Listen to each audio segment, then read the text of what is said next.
Showtime in 60 seconds.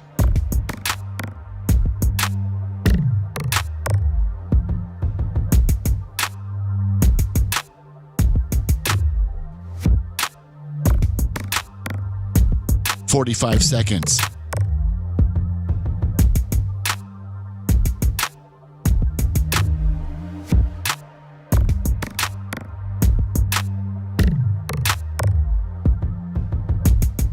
"30 seconds.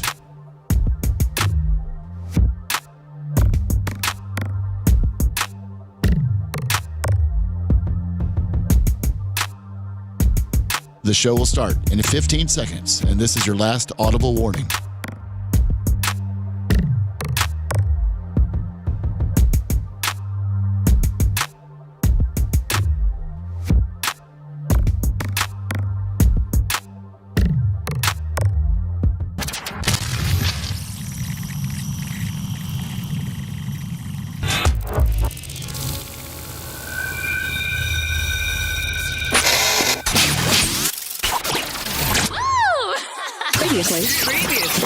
Previously on the Bubba the Love Sponge show. Like Dan, you like pre?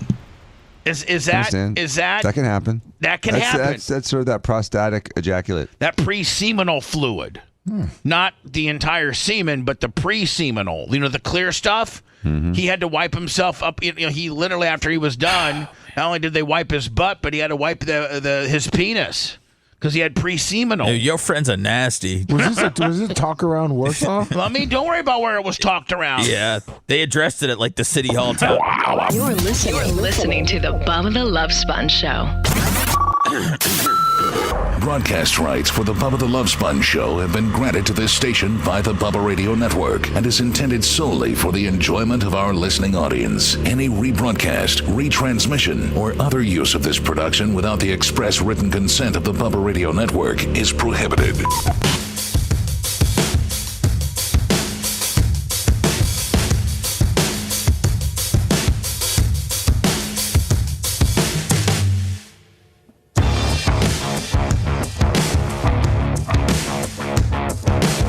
Wednesday, June 25, the Bubba the Love Sponge show. Tuttle. I mean, I think I should just lie like everybody else in life.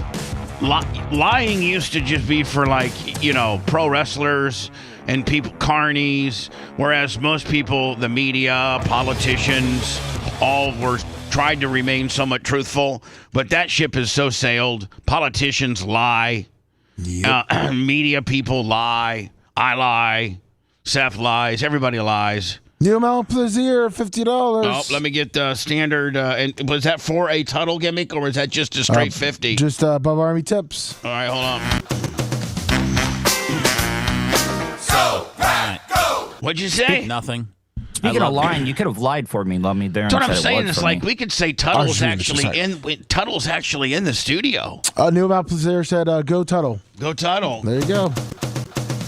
They could tell you make it. I was trying to catch Seth on what he said earlier. No.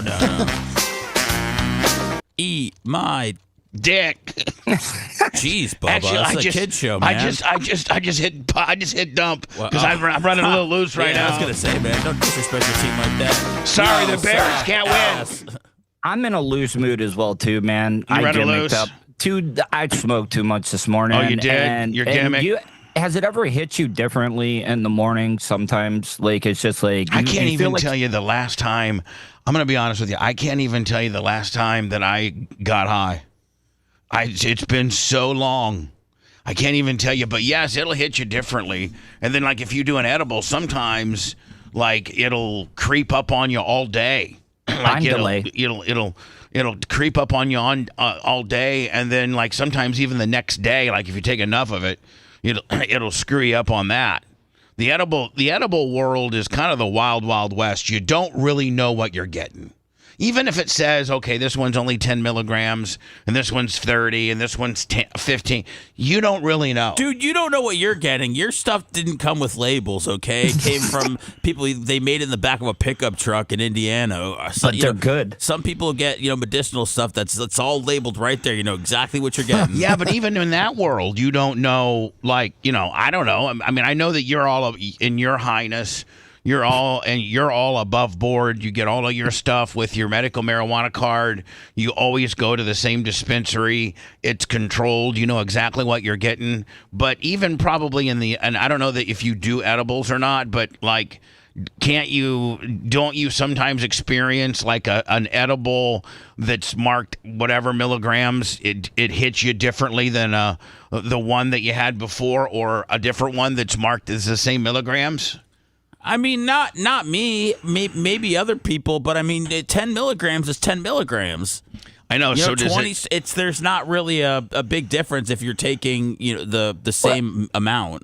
How do they know that the THC is spread out evenly? They What if all don't. the They don't. THC went to one corner of the edible? Right. See, here's the thing. Unless they take each edible, melt it down, and see what the THC content of that particular edible is, which they can't, because then they've ruined the edible. Now they know the batch that they're making is 10, 15, 20% THC, but Tuttle's right. How do you know that, whatever, the end? I don't know. How do you know when you're making chocolate chip cookies that all the chocolate chips are going to get dispersed evenly? You can visually, it just happens, man. You can't visually see THC, but you can visually see the chips of But chocolate. you let the chocolate chips fall where they may, and it always works out. So I'm just saying, you let the THC fall where they may, and it works out. Okay, buddy. Seth, I mean, look, we're all on the same side. I don't. This guy's jamming me up about milligrams I'm and all not this jamming stuff. you up about nothing. This guy's Gordon Ramsay meets Anthony Bourdain of marijuana. You're jamming me up about my Indiana bathtub Willie. Well, I have to let everybody know that you don't have labels. That's how you don't really know what's happening. True. I mean, with a good piece of meat, you cut off some of the gristle part. What if you're getting the gristle part? No, you don't, buddy. Oh man, no, I love that. I love that marbling. I could eat I could eat steak marbling. I could eat steak fat as a diet. Well, you know what? If you look at me, it looks like I have. What about the really, really hard? You know what? I like stuff? steak, but only the fat. Just bring me the fat, please. What about the hard fat though? Like that's just the texture. It's just I'll get right through it. I'll get right through it with my caveman type chompers. Anyway, Tuttle, welcome to the show. It's your Wednesday co-host. I did a video for you. Yeah, I know. I was getting ready to say that. Tuttle dropped a new canned meat deal. I got it right here, ready to go. Tuttle, we do have some. We'd like to watch a little bit of it. Okay. But we have some suggestions for you. Oh no, I would love to take them. It was and by the way, the two suggestions we have to make are super simple. Like it would be you could whatever the two things that we want you to do, you have at your home. Like it's not like you got to go buy anything. Okay. Anything and the other thing is Tuttle because the Tuttle's 10 meat. It's produced well. Like Seth said, it's got a little beachy feel to it. Even though we're looking at seaweed and sand, but it's the overall. We really like it. Okay. And we'd like for you to be a little more consistent with it, if you could, please. And we're not, we're not trying to, make you work extra hours or anything like that. But I think it could be big. And I guess I think maybe it was Seth, that this last one that you did, Tuttle's 10 meat review, the meat was so bad that you almost hurled. Yeah, it was super, super bad. Now, Tuttle, that wouldn't be so bad if you just turned to the ocean, and because I think fish eat hurl, don't they? Oh yeah. So I think if you have to hurl, don't hold it in. I think you should just turn around because you do it right on the water's edge. Yeah. And you just hurl and feed the whatever.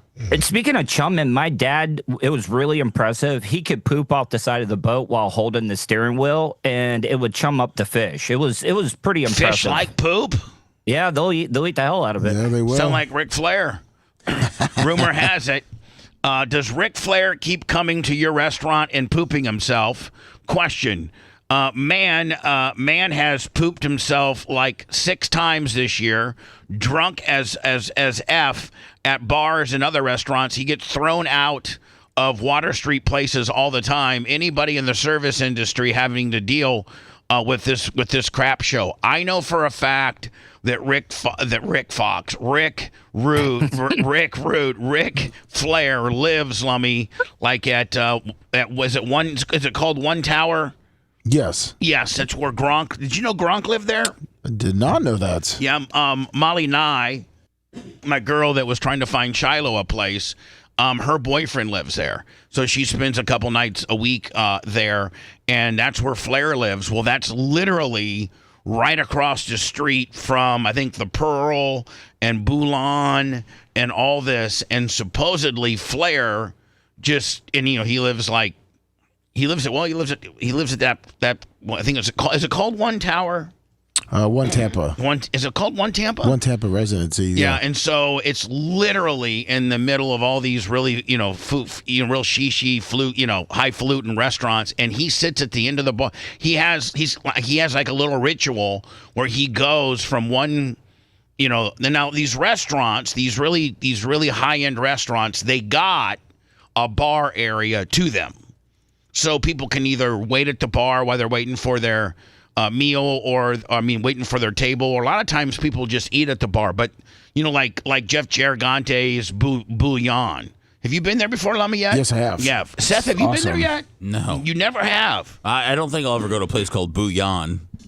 It's really good. It sounds a little out of my league. I'm telling you right now, they got a thing. I ate their smash burger, and it was great. A Longhorn Steakhouse doling out recommendations? How about this? It is not out of your league, okay? Seth. Ric Flair's pooping in his pants Seth, in the how about at the one of bar. these days, I take you, my treat, to Bouillon, and we do a little food review. My treat.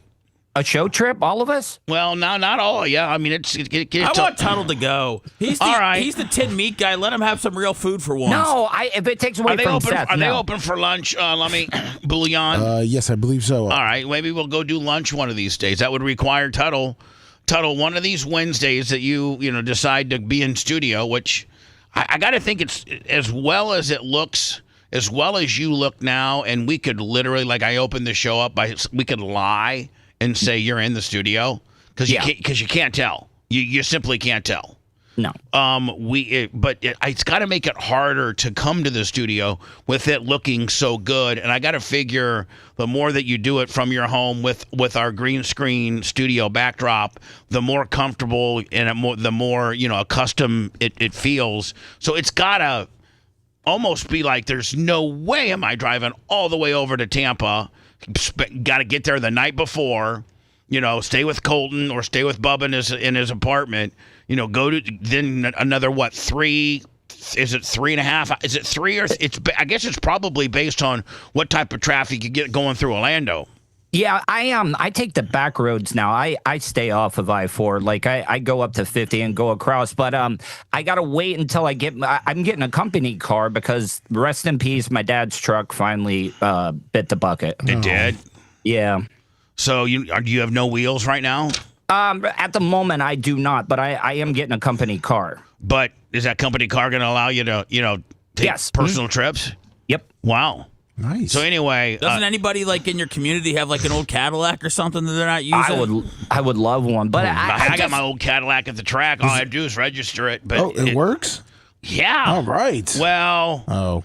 No, I hit the wall with it. Wait, what? Yeah, I hit the wall. I was using it to pack the track, and I hit the wall with it. I don't think it would. It'd be interesting to see how far it would make if I put a full tank of gas in it, charged it up, and brought like 10 gallons of water because it's got a leaky radiator. It'd be interesting to see if it would make it to Tampa because there's mud all up in the wheel bearings. Now, see, man, if you want to destroy anything, you just take it to the track because, things aren't meant to be around, malleable clay. And so when you drive on clay, wet clay, as you're packing a dirt track in, it gets up in the wheel bearings and it just clogs up the whole car. It's just, again, it can destroy anything, but it will start. but it burns about a quarter oil, every tank full of gas, you got to put a quarter oil in it. Oh. Remember when you used to make Tyler wash off his race car at CRI after a race? And I was so shocked about how much clay came off the bottom of those cars. So multiply this. You got, 80 or 90 cars that come to your event, and they all take that much clay home with them. That's why I'm always, replenishing the clay, because, that's why I'm doing business and I've become a good client of Power Screen Florida, based out of Lakeland, because I can, go back and dig this clay out of the ground and have them screen it for me. But yeah, each car averages a couple 100 pounds of clay that they're taking, that sticks to their car that they wash off, when it's wash day. And wash day for dirt racers it's the worst. Remember we had to put the rain suits on, Tuttle? I don't think I ever made you do that. No, I would help Tyler out a little bit, but that was something you always made Tyler do when he was there. Hi, who's this? You're on the air. Hey, Dad. It's Tyler. Am I going to be a cuckold like you? It's Charlie. It's Tyler. No, this is Tyler. This is Charlie. Am I going to be a cuckold? Am I going to film women having sex with my wife, and then am I going to clean up afterwards? No, you're not. I don't have a relationship with my son. We haven't spoken years. And Charlie, but I want to be a cuckold. I want to be a cuckold. I want to watch my wife have sex with other men, and I want to clean them up after, like you used to do, Daddy. Are you done, Charlie? This is Tyler. This is not. Who's Charlie? Mm-hmm. Let me just document whatever number he disguised his number under. Just make sure you document that. And Charlie, Tyler, Daddy, I want to have a relationship. Daddy, I want to have a relationship. Charlie, I'm going to put you on notice. Don't ever call. I want to have a relationship. Daddy, I want to have a relationship. I want to be a cuckold. I want to have sex with women, but I want other men to have sex with them, Daddy. Okay. I think we got what we needed. Charlie, you have no idea the wrath that's about to come on you, my friend. You have no idea. And you've been able to do this to people much more powerful than me. And you've been told to stop it. And you just can't because you're mentally ill. Charlie, I'm not even calling you the name that you don't like. I'm addressing you as a man. And we don't even know that your name's Charlie. So let's document this. Wednesday, June 25th at about 6:15 a.m. Charlie decides to be the first caller of the day and just wants to throw insults. And you know what? You can throw all the insults to me you want, bud. But you've been told not to call. And that's just the type of... And if I was really insecure and didn't want those words over my airways, I would have gotten a hold of you immediately. I would have immediately have hung up on you. But Charlie, I wanted you. Have you ever heard the expression? I think we all have, that I'm going to give you enough rope to hang yourself. Yep. It's kind of an old timer term, and meaning like I'm going to give you enough rope, and if you're smart about it, you'll be okay. But if you're dumb about it, you're going to end up hanging yourself and getting yourself into trouble. And Charlie, you have no idea the damage. Charlie, they've been fighting this out with you as recent as yesterday. They have told you, and I'm not going to get into who they are. They have told you to stop what you're doing. But you're mentally ill. And so I could have just immediately gotten rid of you. But you know what, Charlie? I wanted to just see what the hell you were going to do. And of course you didn't disappoint now, did you? No. So I'm going to actually ask a few people I know around. That rumor has it that Ric Flair is leaving his downtown Tampa high-rise and hitting all of his various spots. I know two of them are is it called the Pearl or just Pearl? It's just Pearl. Pearl. Captain Cream took $100 for Tuds. For the Tuds. Yeah. Thank you. I need to. I need to open up the PayPal gimmick. I need to open up the PayPal gimmick. So I gotta afford that. Hasn't everybody pooped their pants once? Oh, I pooped my pants yesterday.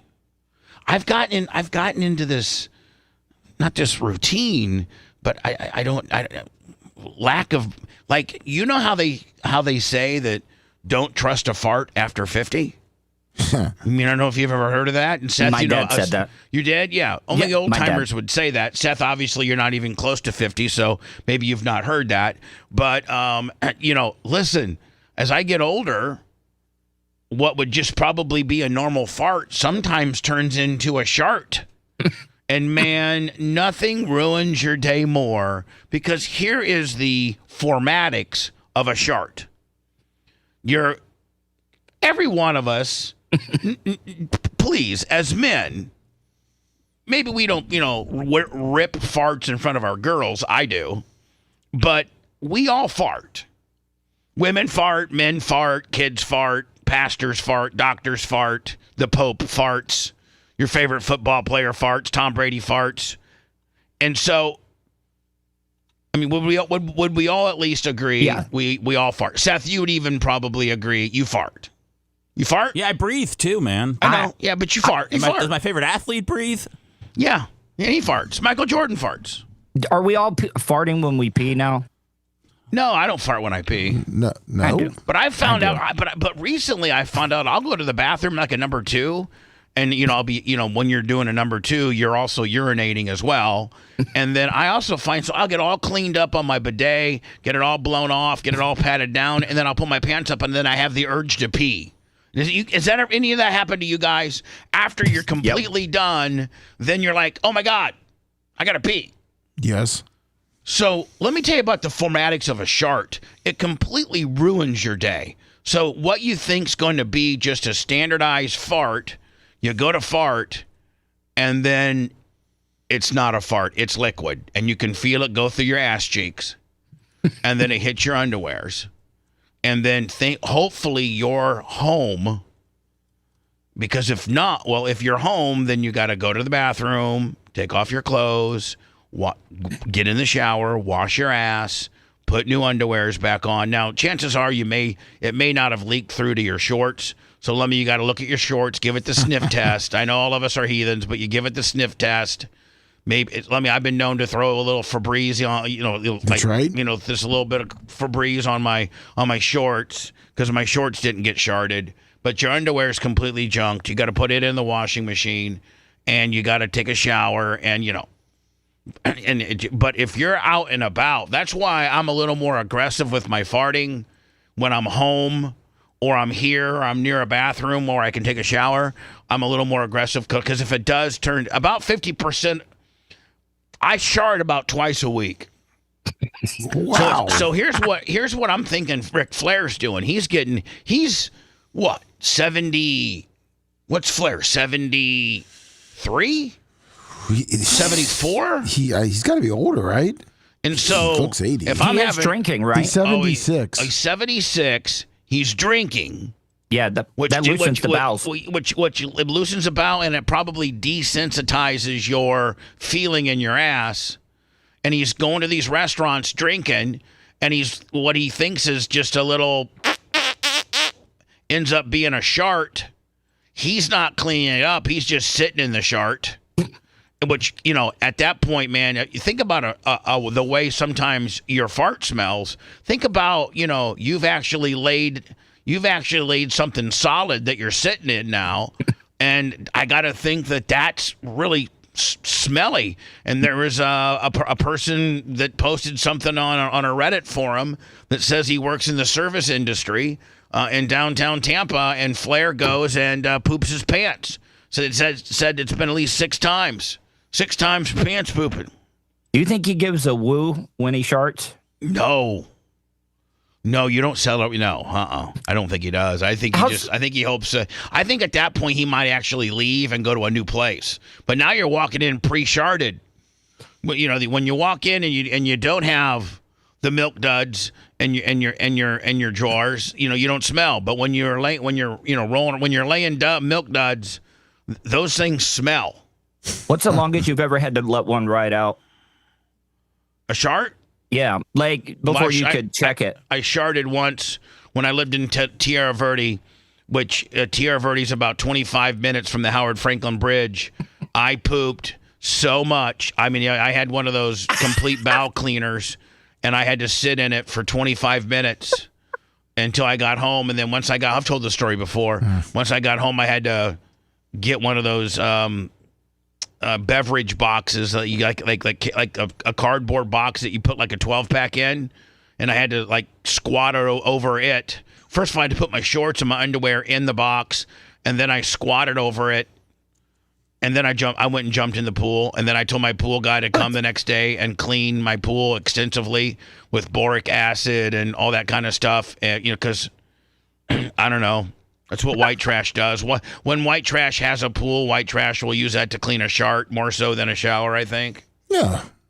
By the way, so Tuttle has a new canned meat video that I think goes up. Today's a big day for content. Tuttle's got a brand new meat review, and it's called 10 Meat, and any meat that comes now, Tuttle, it's my understanding that 10 meats are not refrigerated. No, they're not. None of these are refrigerated. They're just heavily preserved. So, Mark, I'm assuming the sodium intake on these things are unbelievable. 900 milligrams for a can of baby conch. Oh my God! It's really, really bad. I'm trying to look at what my can of what my can. I don't think they even have sodium inside of a Monster. I think they do. Oh, they do. 380 milligrams of sodium. So your what did you just eat? I didn't eat it. Yeah, it's a can of baby conch. Baby conch, and it's got 900 milligrams of sodium. So 3 times the amount that a can of Monster has. And it's half the size of a can of Monster. Isn't sodium mostly a preservative? No, it's salt. Yeah, but I think you could salt meats. But I think Seth, that back in the old times when they would catch, like a caveman would catch they would salt the meat and store it like in a damp cave kind of deal, but they would heavily salt the meat. I think originally salt was used as a preservative, I think. Also, vinegar and honey. Bacteria will not grow in vinegar or honey. Really? Dare I take the phone call? No, that's what's his name? Oh, Charlie. I mean, now should we just keep taking him and tell him, listen, Charlie, you're just racking him up. You're just showing that you're not, that you're not manageable and that you don't listen. I told you to stop calling me. I think you got enough. Or do we just let him sit there? I think it actually. I think it actually drives him more crazy that if we don't pick up the phone. Yeah, just see it blank. And out of respect, I'm not going to call him the name that pisses him off, because I think that makes us look better in the fact that we're not irritating him. Now we do have a name for Charlie, but we've not addressed him with that name today. Which if we were to. As many times as he blurted out that I was a cuckold, yeah, Charlie, we got it. We're not dumping you. You don't need to short space me. You can say it one time or twice. Just continuing to reiterate it doesn't do anything other than to make you look stupid. I didn't dump you. I let it through. I'm not afraid for you to call me that. But Lummy, we haven't irritated or instigated him by calling him the name that he goes completely crazy over. That is correct. So I'm not going to call him that, which should make him not have a reason to call me, because he would call the show being really mad about that because we were calling him, this one particular name, and he would call just to flip out about that. Well, if we're not calling him that, and we're just calling him Charlie and telling him not to call, then that's on him, because we're not giving him a reason to call in, right? So anyway, big day of programming today. I think Gary Cantrell drops the Tuttle's 10 Meat review. Yes. Seth dropped the tray yesterday. Seth, is that a very is it very uncommon for you to drop 3? You were like You were like Larry Bird out there from 3-Point Land. You dropped a 3 yesterday. Three individual podcasts dropped yesterday. Yeah, Tuttle and Kristen, Clement Kush, and Operation Pigmentation. I've started releasing them in kind of clusters. They've done better that way. I think I agree because here's my reasoning. A guy may forget to go and download. He's busy through the week. We get busy.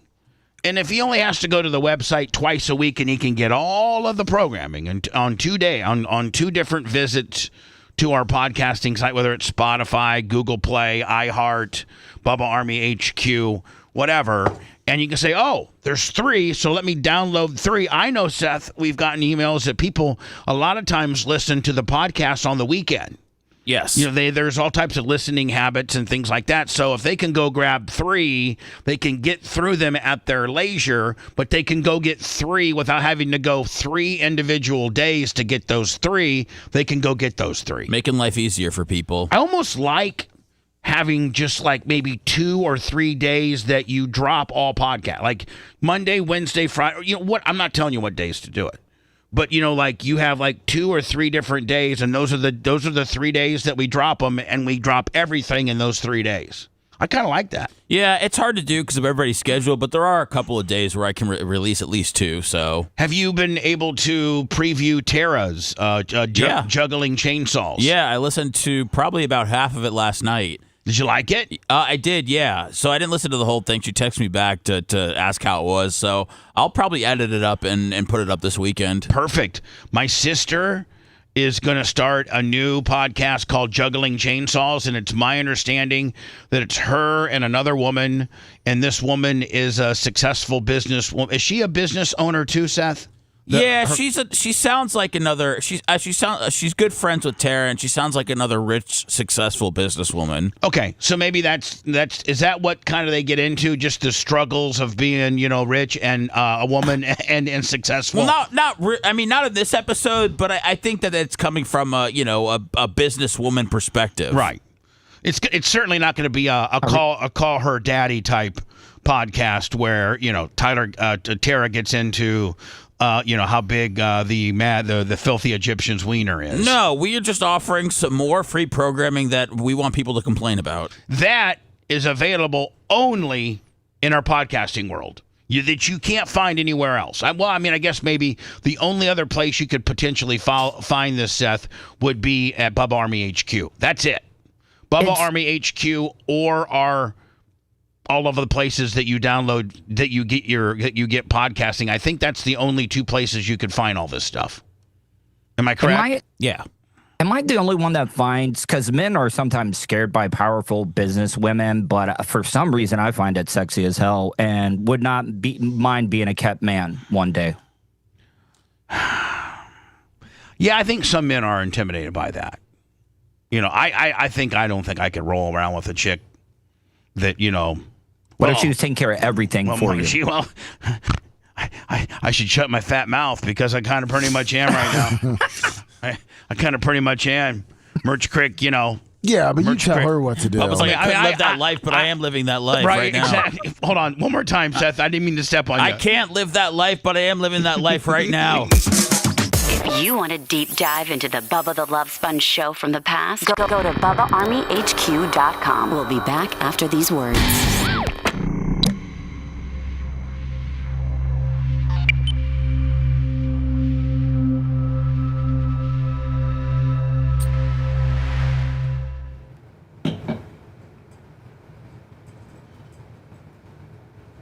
Give Tuttle the smart car. No. Here's the bad thing about the smart car, Seth, is honest to God, like if you were just to drive it around, The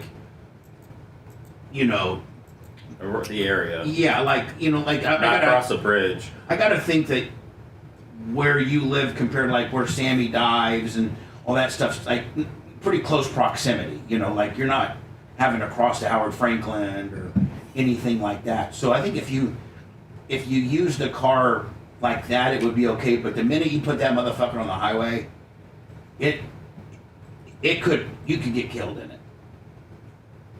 That's a good endorsement. Larry Plummer drove it all the way from here to Indiana. I know. Was he praying the whole time? No, he said he just fucking hammer, just check the oil every time and.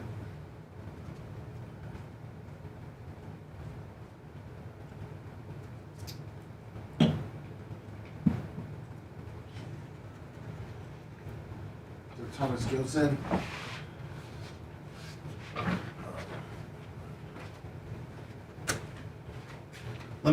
What's the title of today's show? Trump versus AOC. Yeah. Okay, I got it. Thank you.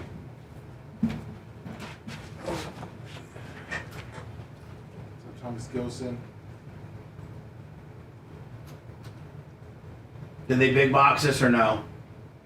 No, we're not. You know what? We're not anywhere, are we? No, not right now. No. Nowhere. No, I'm checking it. Yesterday was 7 o'clock. So I'm waiting to. I got the window pulled up and refreshing it. What the fuck? Macho man. Here's the document you requested earlier. I think that's right. Talk to you. You made copies? The person that's the one you wanted. I emailed you a copy of the PDF. Oh, I can throw this one away, can I? Yeah. Okay. Thank you, buddy. And this is the copy for today. I blew it up, the actual script. It's kind of You're turning into a secretary too now. You know that? We're a lot of hats around here. All right, so this is TWC, right? Yeah. We can do this. What? I had a fucking stapler around here. Today, tomorrow. That's not the payroll. Somebody took my fucking. I feel like that guy from Office Space. Can we take the stapler? Somebody took my fucking stapler. Oh fuck. Oh, it's right here. Oh, see, somebody did take it, didn't they? It was over there. You know who took it, Lummy? Who? Little Sethy. Seth. Is he in here?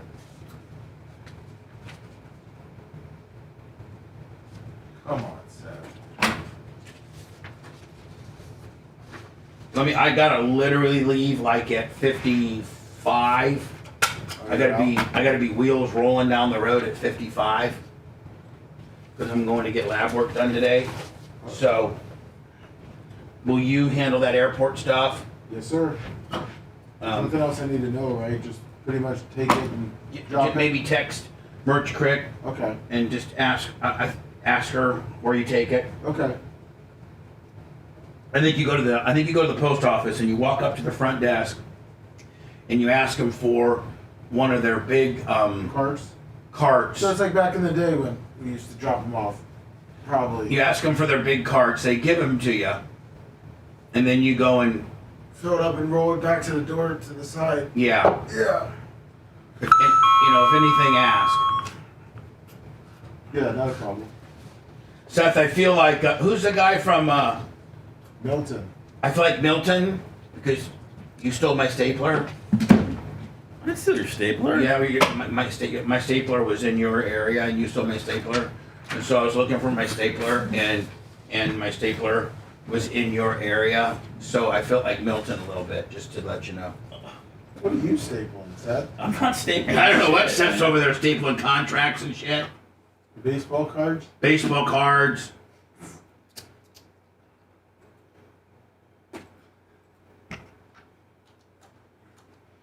You stole my stapler. I didn't even know that there was a stapler that was in this building.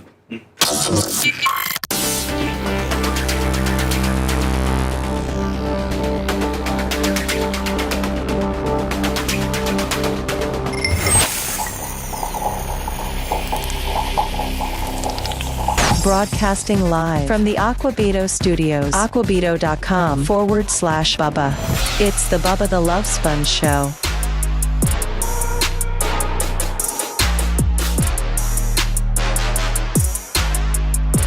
PayPal, Venmo, Cash App, all at the Bubba Army. That's how you directly support this listener-funded program. Also, BubbaArmyTips.com. All of that goes right to us. Thank you so very much. And of course, there's different levels of participation. If you, over the course of a fiscal year, gift us and are so very kind to hit the threshold of 2,400, then Lummy, you get an invitation to our BARP, Bubba Army Royalty Party festivities that happen on Martin Luther King Day weekend. They start on Thursday and they end on Saturday with the big BARP party. And that, of course, that includes a Bubba Army royalty ring. I think we're on if you have every ring that we've made and you've qualified for BARP every year, you would have 6 or 7 rings right now. I think you would have 7 rings. You'd have 7 rings. Yes. And do you have? I'm not gonna go through it, but there's only maybe 10 or 12, 15 people that's got 7 rings. Yes, there's not that many. So then this year, if you would qualify for BARP, you'd be an 8-ringer, correct? Yes. Yes. There you go. Here we go.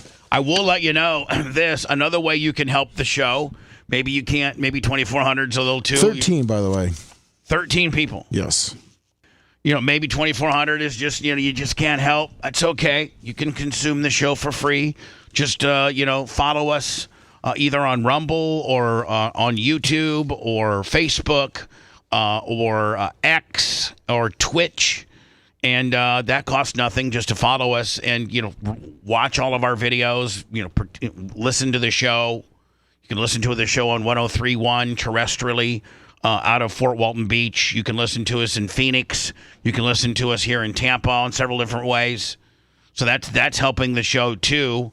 And then, Lummy, you can buy our merchandise and from Bubba Army Shop, Bubba Army Merch, or BubbaArmyStore.com. I will warn you not to buy any Bubba Army merchandise from Amazon because those are people that are taking my trademarked logo and and selling them. God love me, Merch Crick spends probably 2 or 3 days a month sending my federal trademark papers of the Bubba Army mark to Amazon, shutting down all these people that are making counterfeit Bubba Army stuff. Clint rubs $10. Now, I will tell you this. The fastest selling piece of merchandise we've ever had, we sold out in 1 day. And thank God those guys that were, remember, we actually had people calling us, Lummy, saying, I know it's 8:30 in the morning. I don't get off work till 5. I get my paycheck today. I'm going to go cash it. And I'm going to run straight home and go to BubbaArmyShop.com because I need one of those 9-inch. It's a total of 9-inch, but it's a 4-inch blade with a 5-inch body. I need one of those more than anything in the world with the Bubba Army logo on the knife, and it retracts up and down, and it also has that little window puncher. So it's got a little like a belt loop, a little clip on it. So it would be a daily carrier for anybody, and it's pretty impressive. I need that. I have an out the front knife, but not one as cool as that. Well, Merch Crick put back. She put back, I don't know how many, maybe 12.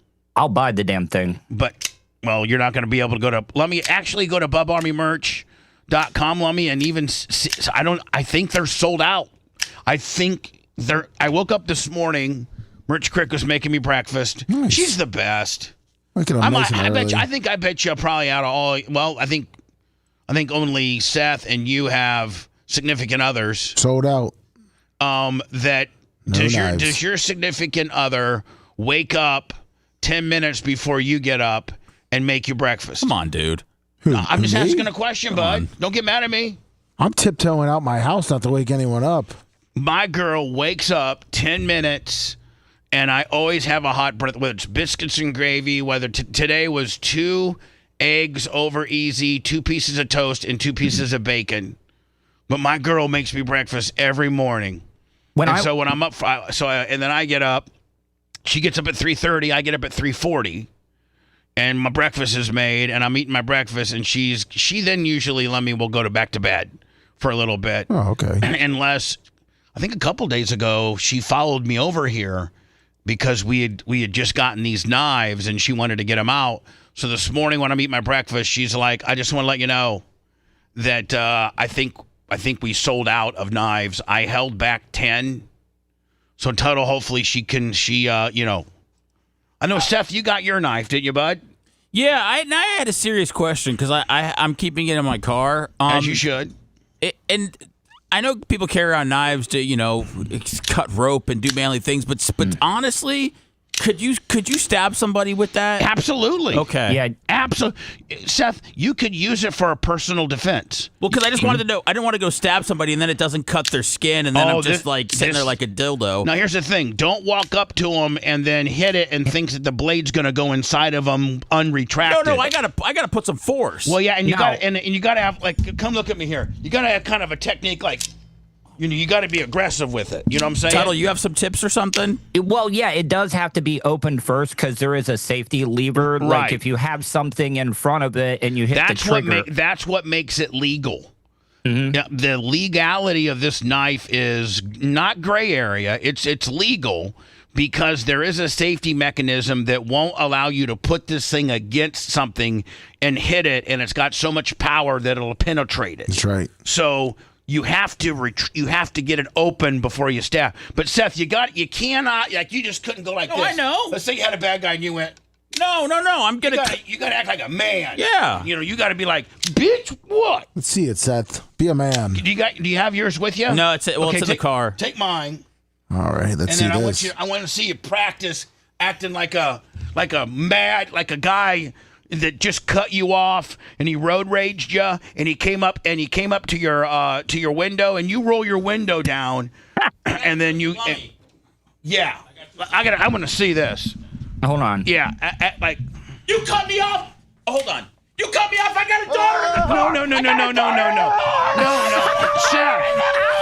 Seth.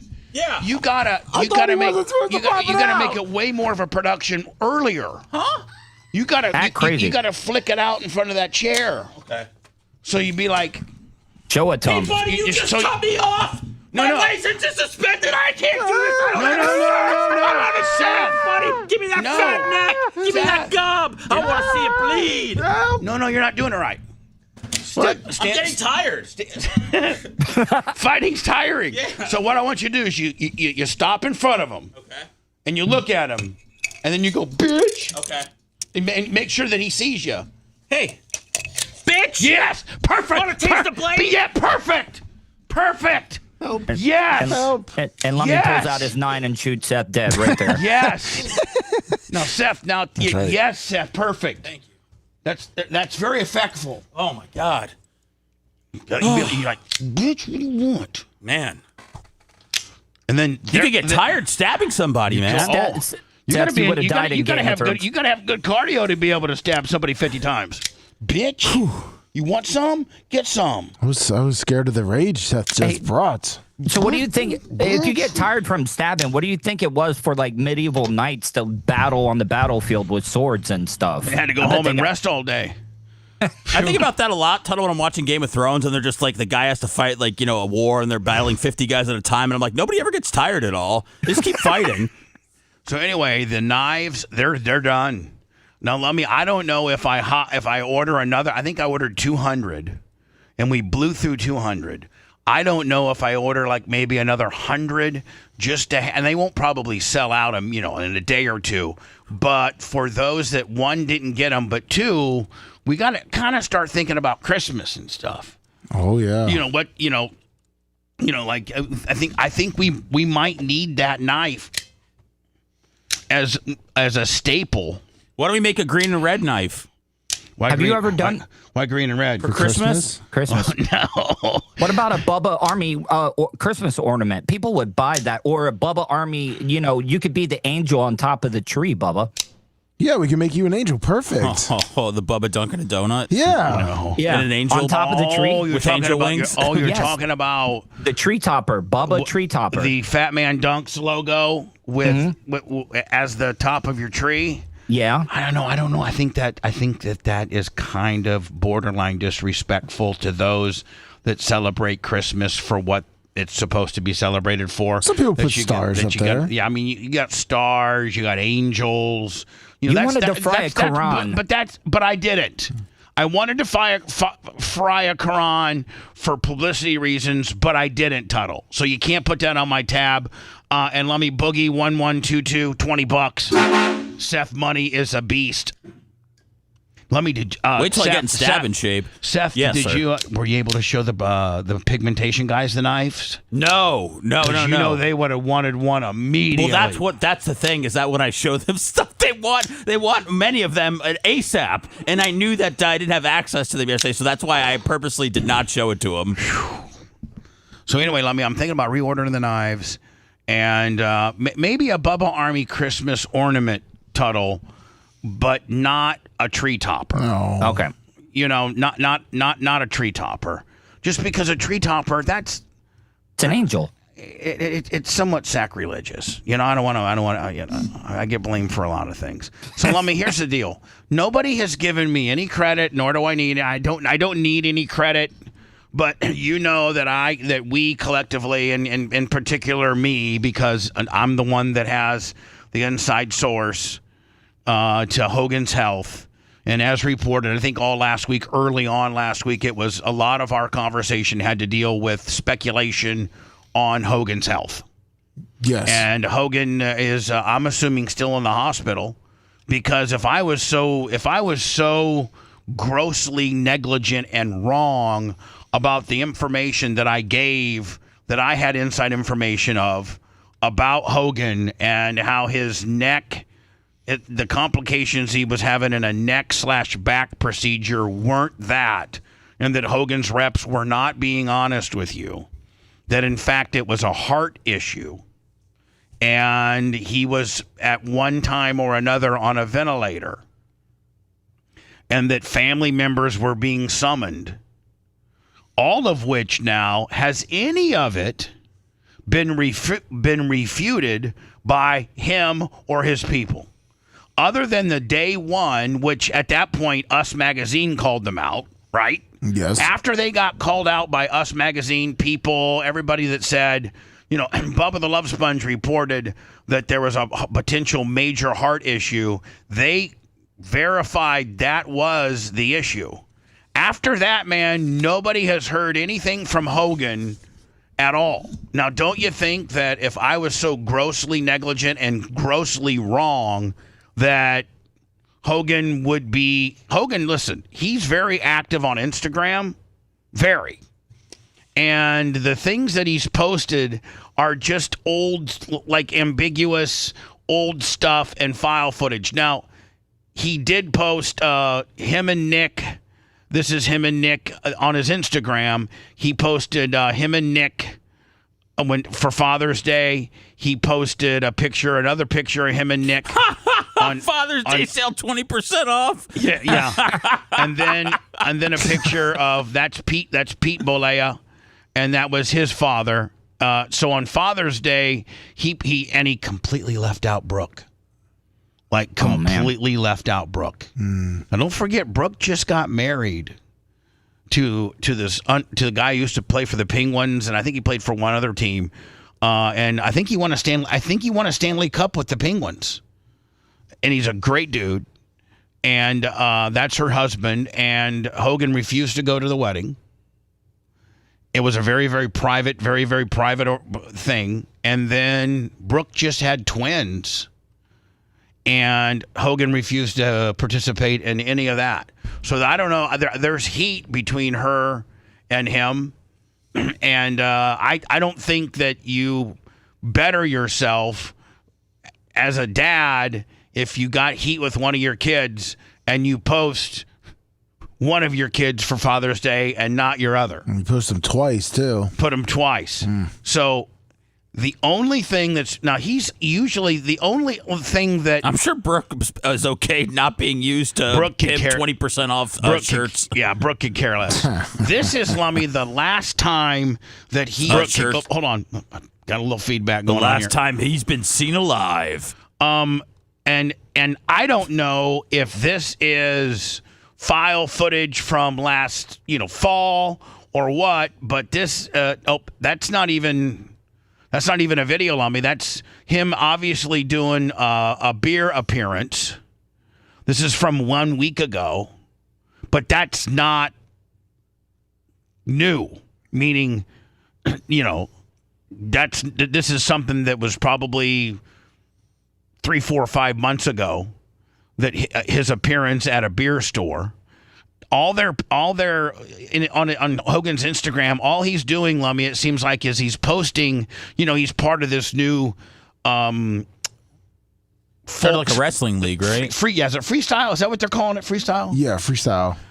Him and Bischoff are going to pay money now for this freestyle wrestling league. So basically, guys that graduate college in freestyle, regular folk style wrestling, that either don't go to the Olympics or have been to the Olympics and are done.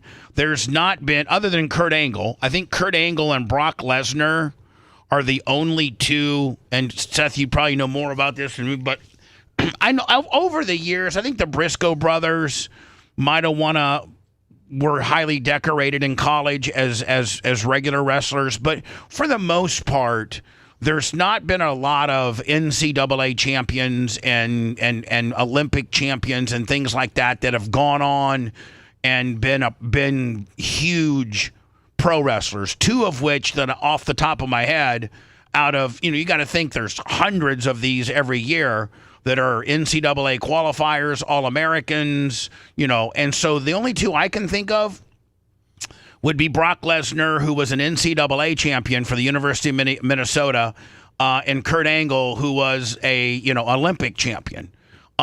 Other than that, Seth, I can't. I mean, I think there's been some over the years, but none really that I think in our timeline of being wrestling fans. Those are the only two that I can think of. Yeah, WWE has somebody right now, Chad Gable, who I believe did some amateur wrestling, but yeah, there's not a ton that have turned into the superstars that Lesnar and Angle were. Just a couple.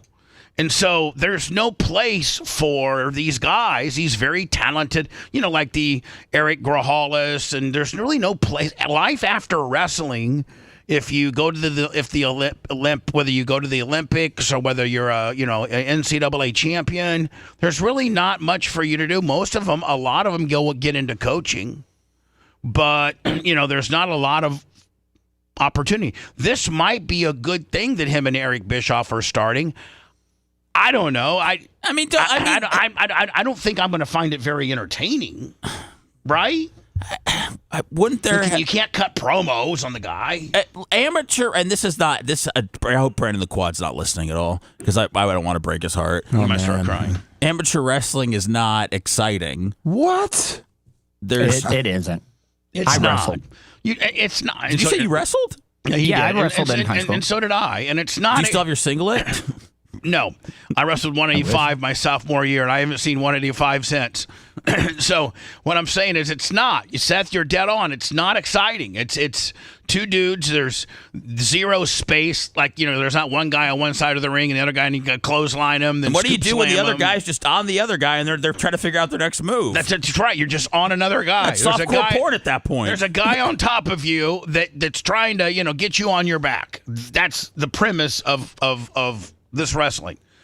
So, Lummy, if I was so grossly wrong, and again, we went and played the guy that was a former Scientologist who had just spoke to the woman named Barbara, whose husband is the one that installed a heart valve into Hogan and had validated there were complications. So had I been so grossly wrong about what I said about Hogan? Now, listen, I don't speak of Hogan and give people this dire information with regards that he was on a ventilator. It might have been touch and go for him for a little bit. He could have died. This is not a back and neck issue. I don't say that because I have a history with Hogan that doesn't make me look so good and really makes me look like a horse's ass. I say this strictly out of having an inside source, and he is arguably one of the most popular men in the world. That's where my information comes from. That's my thinking. It's, if you're a radio, if Howard had some insight on Hogan or Joe Rogan or any broadcaster that had an inside tether to his inner circle about health complications he was having.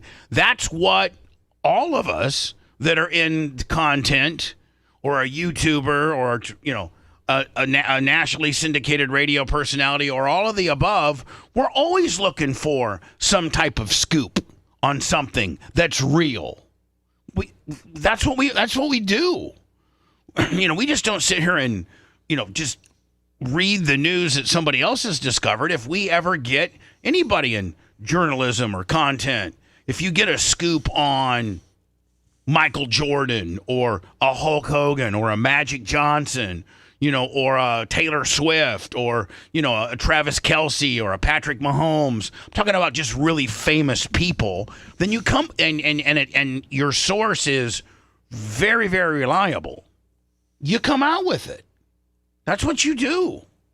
Do you think Hogan is one of the most 100 recognizable figures in the world? Of all time, yes. Of all time? Well, I mean, if you take people my age and you take people, Sammy's age, I don't know if the Sammy generation know who Hulk Hogan is. Of course not.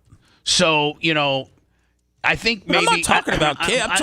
I'm thinking maybe his worldwide popularity as guys like you and I get older and as, people like Sammy and Walker are now coming up, that I think his popularity is dwindling a little bit every year just based on his P1 fan base. But right now, I'm just saying right now, at his face, is it one of the most recognizable in the world? Probably, yeah. More so than Donald Trump? No. No. Maybe at one time when Trump was doing The Apprentice, but not now. What about Ronaldo? Bigger than Ronaldo, the soccer player? Well, I mean, a lot of people in America don't know who Ronaldo is. Everybody in America knows. If Ronaldo walked around, Tuttle, he could blend in better than Hulk Hogan. Right. With his Fu Manchu being 6'6". Anyway, I mean, I get this information. A lot of people go with it. A lot of people hate on me. But so we've gone to Hogan's Instagram, and, none of it, it all looks like regurged. This is when they were, this is obviously from the Beach Club. He's not been spotted publicly. Oh, 1, 2, 3.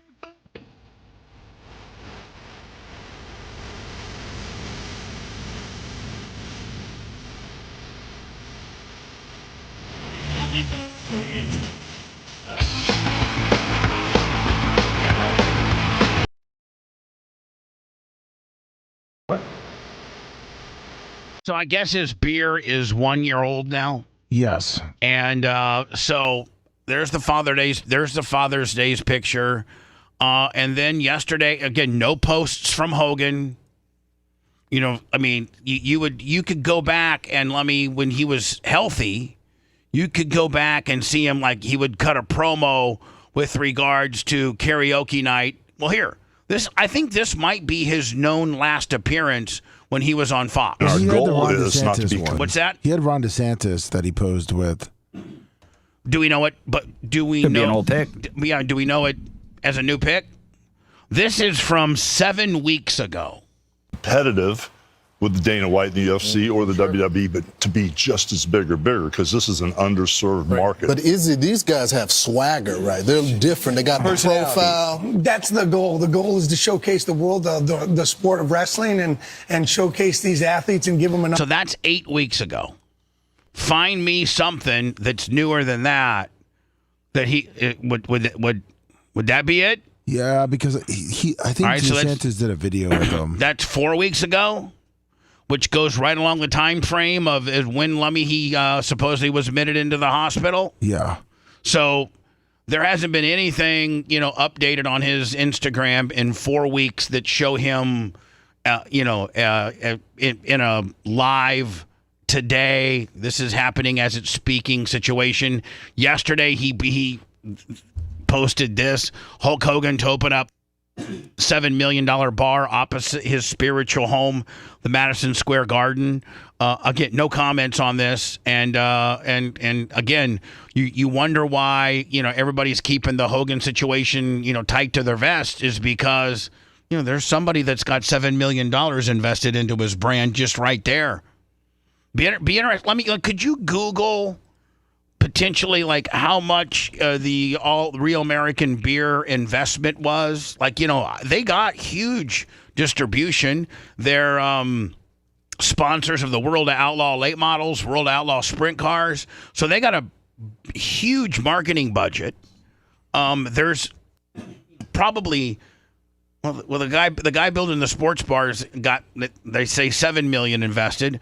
I would be willing to say that the beer company has tens of millions invested. Looks like they did funding for some in 2024 when they were starting. It looks like $6.13 million. So there's $14-15 million that's reliant upon him being healthy, being able to hit liquor and grocery stores to sling his beer. And don't you think his business partners know, though? Don't you think people that were at least talking to him, and good communication with him, talk to him every day or every other day, and then that possibly falls off? I'm sure they've been filled in on what's going on. I would hope. AI Hogan. I would hope, Seth, that they were, honest with them and they are up to speed on what really is happening, because really nobody knows what's happening. You've heard what I've said. There's probably a 50-50 believability factor, if not less, on that. I'm just a piece of shiz, that's, I guess, trying to get some type of click clout. Meanwhile, I think my information's, pretty reliable, but we shall see. It'll be interesting to see how this pans out. I thought, Lummy, if he's really doing as good as when I was bringing out the information and they're like, listen, remember Bischoff actually tweeted out, or the next day after I made my initial allegations, remember Eric Bischoff texted that it was a clavicle? Yeah. Oh, no, I'm sorry, a cervical situation, and that he could very well be released later that night and being at home. If that was the case, man, I was Hogan's camp, I would have had him walking on the beach the next day.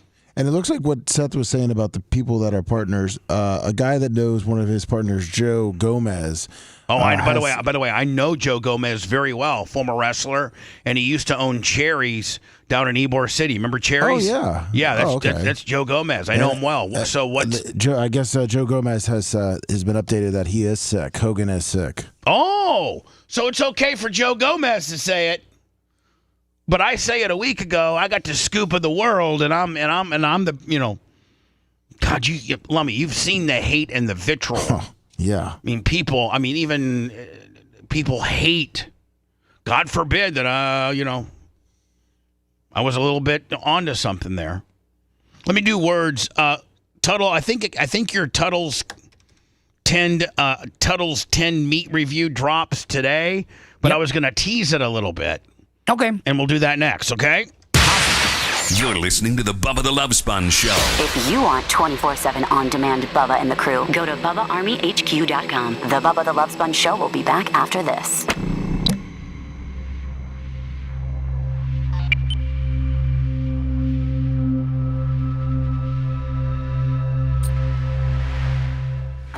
For some reason, I believe Joe Lopez. Joe Gomez? Joe Gomez. Yeah. Joe's a great dude. I didn't know he had Cherry. Was Cherry's a strip club? No, it was just just a little bar, like a little bar restaurant. What was there? Scarlett's down there? No. What was the strip club back in the day? There was no. When I worked at Ybor Secret. Secrets. Okay. Secrets. All right. Yeah, when I worked at the Improv, I knew that didn't Hamill have a piece in that? Yeah, Hamill owned that. Yeah. I have a piece in the castle. I love the castle. I've actually never been.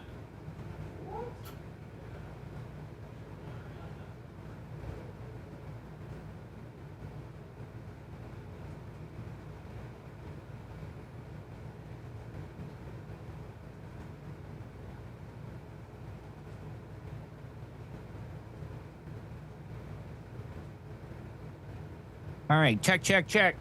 Want to make sure that you guys can hear me in the chat room and YouTube. I can actually, thanks to Caveman, The caveman. Oh, God, I'm too high today. Anyways, Macho Man hooked everything up, and I can talk to you guys, and I wanted to make sure that you guys could hear me. Be taking any of your questions in the chat room today.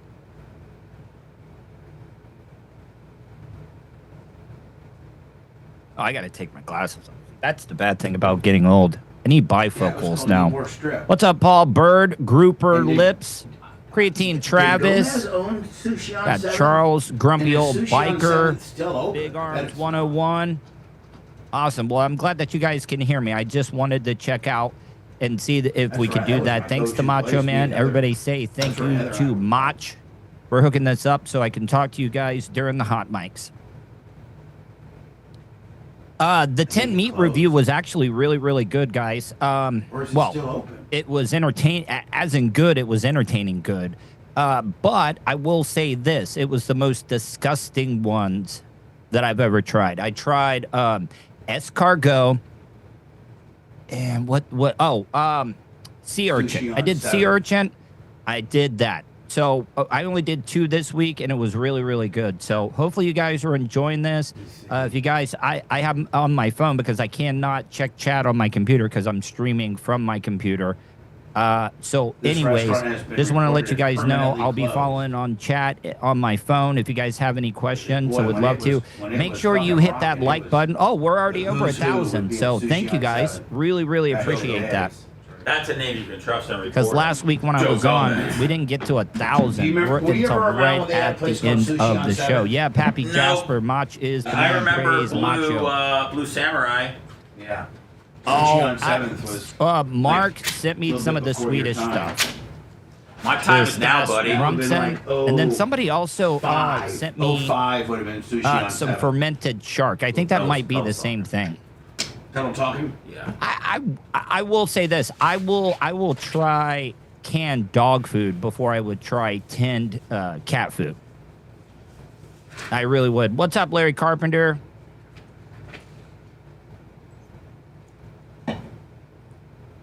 Hello from Angeles City, Philippines. Sing us a song. Dude, I've always heard that the Philippines are actually really, really cool to visit. So, what's up, Longwood?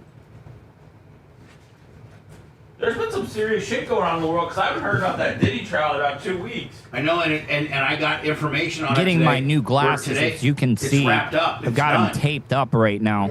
I already got They my said it would go prescription about, done, and what's going to end up happening? 6 weeks, I think. Yeah, they said The to the frames. beginning The of- frames were the before most July expensive 4th. part, so I'm waiting for the lenses to come in. So are they I ordered my deliberating? frames off of a No, website, which it's was going to, really, really a lot cheaper. It's going I think the prosecution. I don't know if it goes prosecution, defense, prosecution. Oh, thank but you, Debo. Somebody rested yesterday. Erwin and then I Fletcher, what's think- up, buddy? Berto Perez is in there. Hey, Berto, hope you're doing well. The defense did? Yeah, the Hey, defense, Sarah, did how one are you? day, defended him. I got to get the lighting, worked on a little bit. I don't know. Let me See, I could get Google the and see if it's laser over eye or correction it's over. where that happens. So, all right, I got to go. We're about to come back from break. Well, I mean, once the defense rests, isn't it? Usually it goes prosecution, defense, prosecution. Oh, it does? I think so. What? Yes. That's weird. I might have to look it up.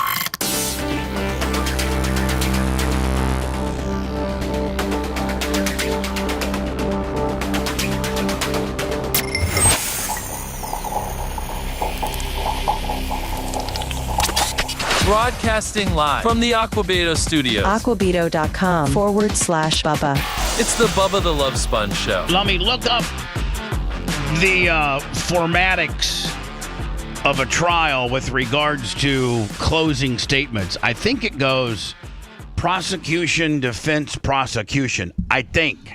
Maybe I should ask oh girl. That's what they did at Casey Anthony. Alexa, good morning. Good morning, Alexa. Hello. I'm not quite sure how to help you with that. Yeah. You don't even know how to help me with a good morning, you dumb bitch. Hey, Alexa. She'd make you breakfast in the morning. During a civil... never mind. Hey, Alexa. During a trial, how do closing statements go? I don't think I'm asking it. You're going to have to. That's something you're going to have to get a nickel for in Bing. But I remember. So Tuttle, you're saying when you were there, gavel to gavel with the Casey Anthony before they threw you out and trespassed you. Yeah, I think it goes prosecution, defense, prosecution, which to me doesn't seem fair, but that's the way it goes. Yeah, but I got to tell you, when you're on defense, the closing arguments, say what you want, even though he was a complete jackass. Cheney Mason was the one that won that case for her. And I don't think how people understand how important closing statements are. Oh, they're everything. Like, my closing statements on the MJ trial were won solely by J.D. Occo. J.D. Occo did the close, and that's why I won. It says for the closing arguments, the prosecutor goes first, followed by the defendant, and then it goes to the jury. Oh, so I thought it was a one back and back and then back. No, so it's just that's what this is saying. Prosecution, right here, defense, and that's it. Yes, I thought they got a rebuttal on the defense. I did. Which was limited. I did too. So anyway. Real quickly, today, I don't know when Gary Cantrell will have this all thumbed up and ready to go, but it will get released today on our YouTube channel. Our YouTube channel, of course, everything we got, whether it's Rumble, whether it's YouTube, X, Facebook, Twitch, it's all at, pretty much everything we got is at The Bubba Army. And on our YouTube channel, we try to offer you some stuff that, isn't necessarily part of the program. And one of those franchises is Tuttle's Canned Meat Review, or what's it called, Tuttle? I just went with TT, so like Tuttle's Tinned Meat Review. Tuttle's Tinned Meat Review. Mm-hmm. From the richest of the homeless to the poorest of kings, everybody loves 10 meats. Today we review 2. Well, I like the setup. All right, thank you. On today's Tuttle's 10 Meat Review, we're going to review 2. Now, is this close to where you live? Yeah, it's about 5 minutes. 5 minutes. Because you used to, when you lived with your mom and dad, and you guys lived in the trailer park, it was on the water. It was a trailer. It was a trailer park that was positioned like in a channel, or was it the open? Was it literally the open sea, or was it like an inlet? It was the Indian River Lagoon. So that if you go about 10 minutes north or 20 minutes north, you can get to the Atlantic Ocean. Oh, but you'd have to kind of navigate through some river. Yes. So you actually, when you lived with your parents, were on a river lagoon that fed into the ocean. Yes. Okay. And so I'm assuming this is the real ocean right here, and this is like I'm sorry, this is a lagoon too. Yes, yeah. It's in New Smyrna Beach, which is where it exits out into the Atlantic. Oh, okay. So are you down by New Smyrna Beach? Yeah. You're that far south? North. I always thought you were in Volusia County, which I am in Volusia County. I always thought you were north of Daytona. Yeah, when I lived in DeLeon Springs, I was, but no, I'm south of the track. So now you're south of the track? Yes. Okay. Because with your parents living on the lagoon, I thought you were north of the track. And I think you back then, were you north of the track? No, I was south. I moved north from the last place. Are you north of the track now? No, I'm south of the track, a little southwest. So anyway, Tuttle, let me tell you something. Couple things. This is what I think you need. Okay. One, I think you need a metal chair, like a folding chair, a chair that's, as soon as you put in sand, it sinks because it doesn't have the feet that necessarily are made for sand. So you sit in your chair, that will sink you down. That's funny. And then I think you take like a piece of cardboard and match as to what the width of your table is, and you in like a Sharpie, a fat Sharpie type of deal, put, Tuttle's 10, or 10 meat review. Like you have a little sign in front of your table. Can I hand draw a Bubba Army chevron underneath of it too? Oh, absolutely. Okay. And you can, and nothing fancy as far as affixing, like just some painter's tape or some masking tape right onto the table. We don't want this to look like a high dollar production. Hey Tuds, are there people that are around the beach when you're doing this? Yeah, there's This is where the old people come to see the sunrise. So they're all watching me while I'm doing this. Now, do you have a cameraman, or you got or is Kristen camera? No, or do you tripod? This is my producer, Charlie. Okay. That films Escar, not your Charlie. I would, not my Charlie. So I would just recommend a handwritten cardboard masking taped sign and a metal chair. Okay. Do you end up sitting down, or is it all standing up? I do. The second one, I sit on a rock near the water because I thought it looked really cool. Well, see that. Hold on, you might got me there. That might be. Do you know where that rock is?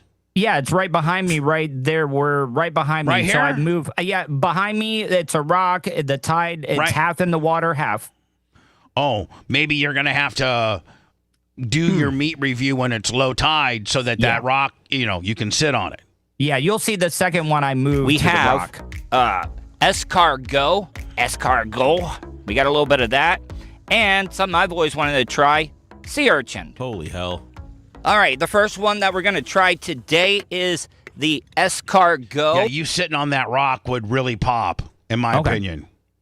Well, I did it, but I've always wanted to try this. A lot of people say it's for the rich and stuff. I can't see anything rich about that can of Marquis escargot. Is it expensive? No, I can't find anything. I can't find anything high end or rich about warm temperature, or not even room temperature. I'm talking about in the heat of the sun. Hot canned meat. Oh my! I can't think that anything that would make me puke more. Set that can's about $15. Oh, that's not. Not for escargot. Snails. It's just snails. So, if you want to fast forward a little bit, you can see the tasting if you want. I had a little bit of a problem. It's a little with the flappy. This one, just gonna say, it's a little flat. Instead of kind of, if you could tell what that looks like. Oh no! I've been with that looks like a black prune. Yeah, but it had flaps on it. Looked like that a little bit, but just gonna say, it's a little flappy. Now, is this escargot? Yep. What is escargot? Snail. It's a snail. So you're eating a hot canned snail. Salty snail. Yeah. Smoked. All right, gonna try this one. Oh. Dude. It looks like Did you see the gurg? Oh yeah, Oh yeah. Okay, so you know what? I've seen enough to the point where I don't want to give the high spots away. So you're going to have to go to our YouTube channel today and look for Tuttle's 10 meat review. I think that the Gary Cantrell needs to number this number 2, because this is the second one. Like we have, so you don't get confused. Yes. Tuttle's 10 meat review 1, Tuttle's 10 meat review 2, and so forth and so on. So, Tuttle, I think... You left me wanting more because now I'm dying to see him eat on a rock. Oh, yeah. I got a bonus one that's not a 10 meat, but somebody sent me a century egg. No, you're going to have to, oh boy. For us non-fishermen or non-sea urchin... what? You could probably better explain it, right? It's Chinese. Yeah, it's like a rotten old duck egg. Or quail egg. Oh my God! How'd you procure that? One of the Bubba Army. Yeah, sent it. Mark of Tarpon. Yeah. Yeah. And I'm afraid to eat this, but I know that it will be brilliant content. Oh yeah, I mean you got to. Is it? Did you send it? Oh, I didn't know if you wanted to see it. Sorry, I was. Well, yes, I want to see what potentially Tuttle's 10 meat review number 3 may be, which is called what now? It's a century egg, and the egg is black. Yeah, it's a century egg. Yeah, is it also canned? No, it's just a bonus. I thought something bonus that I could add to it because somebody sent it, and it's probably the most disgusting thing that I've ever seen in my life. Is it in a can? No, he sent me a case of 6 of them. Colorful. Now, are they like a hard-boiled egg? Now, do they have an egg shell, and then inside the egg shell, instead of being white with a yolk in the middle, it's all black? Yeah. Is that what it is? Yeah, because it's been fermenting in its own shell. So it's basically that's got to be the cure for cancer right there. Yeah.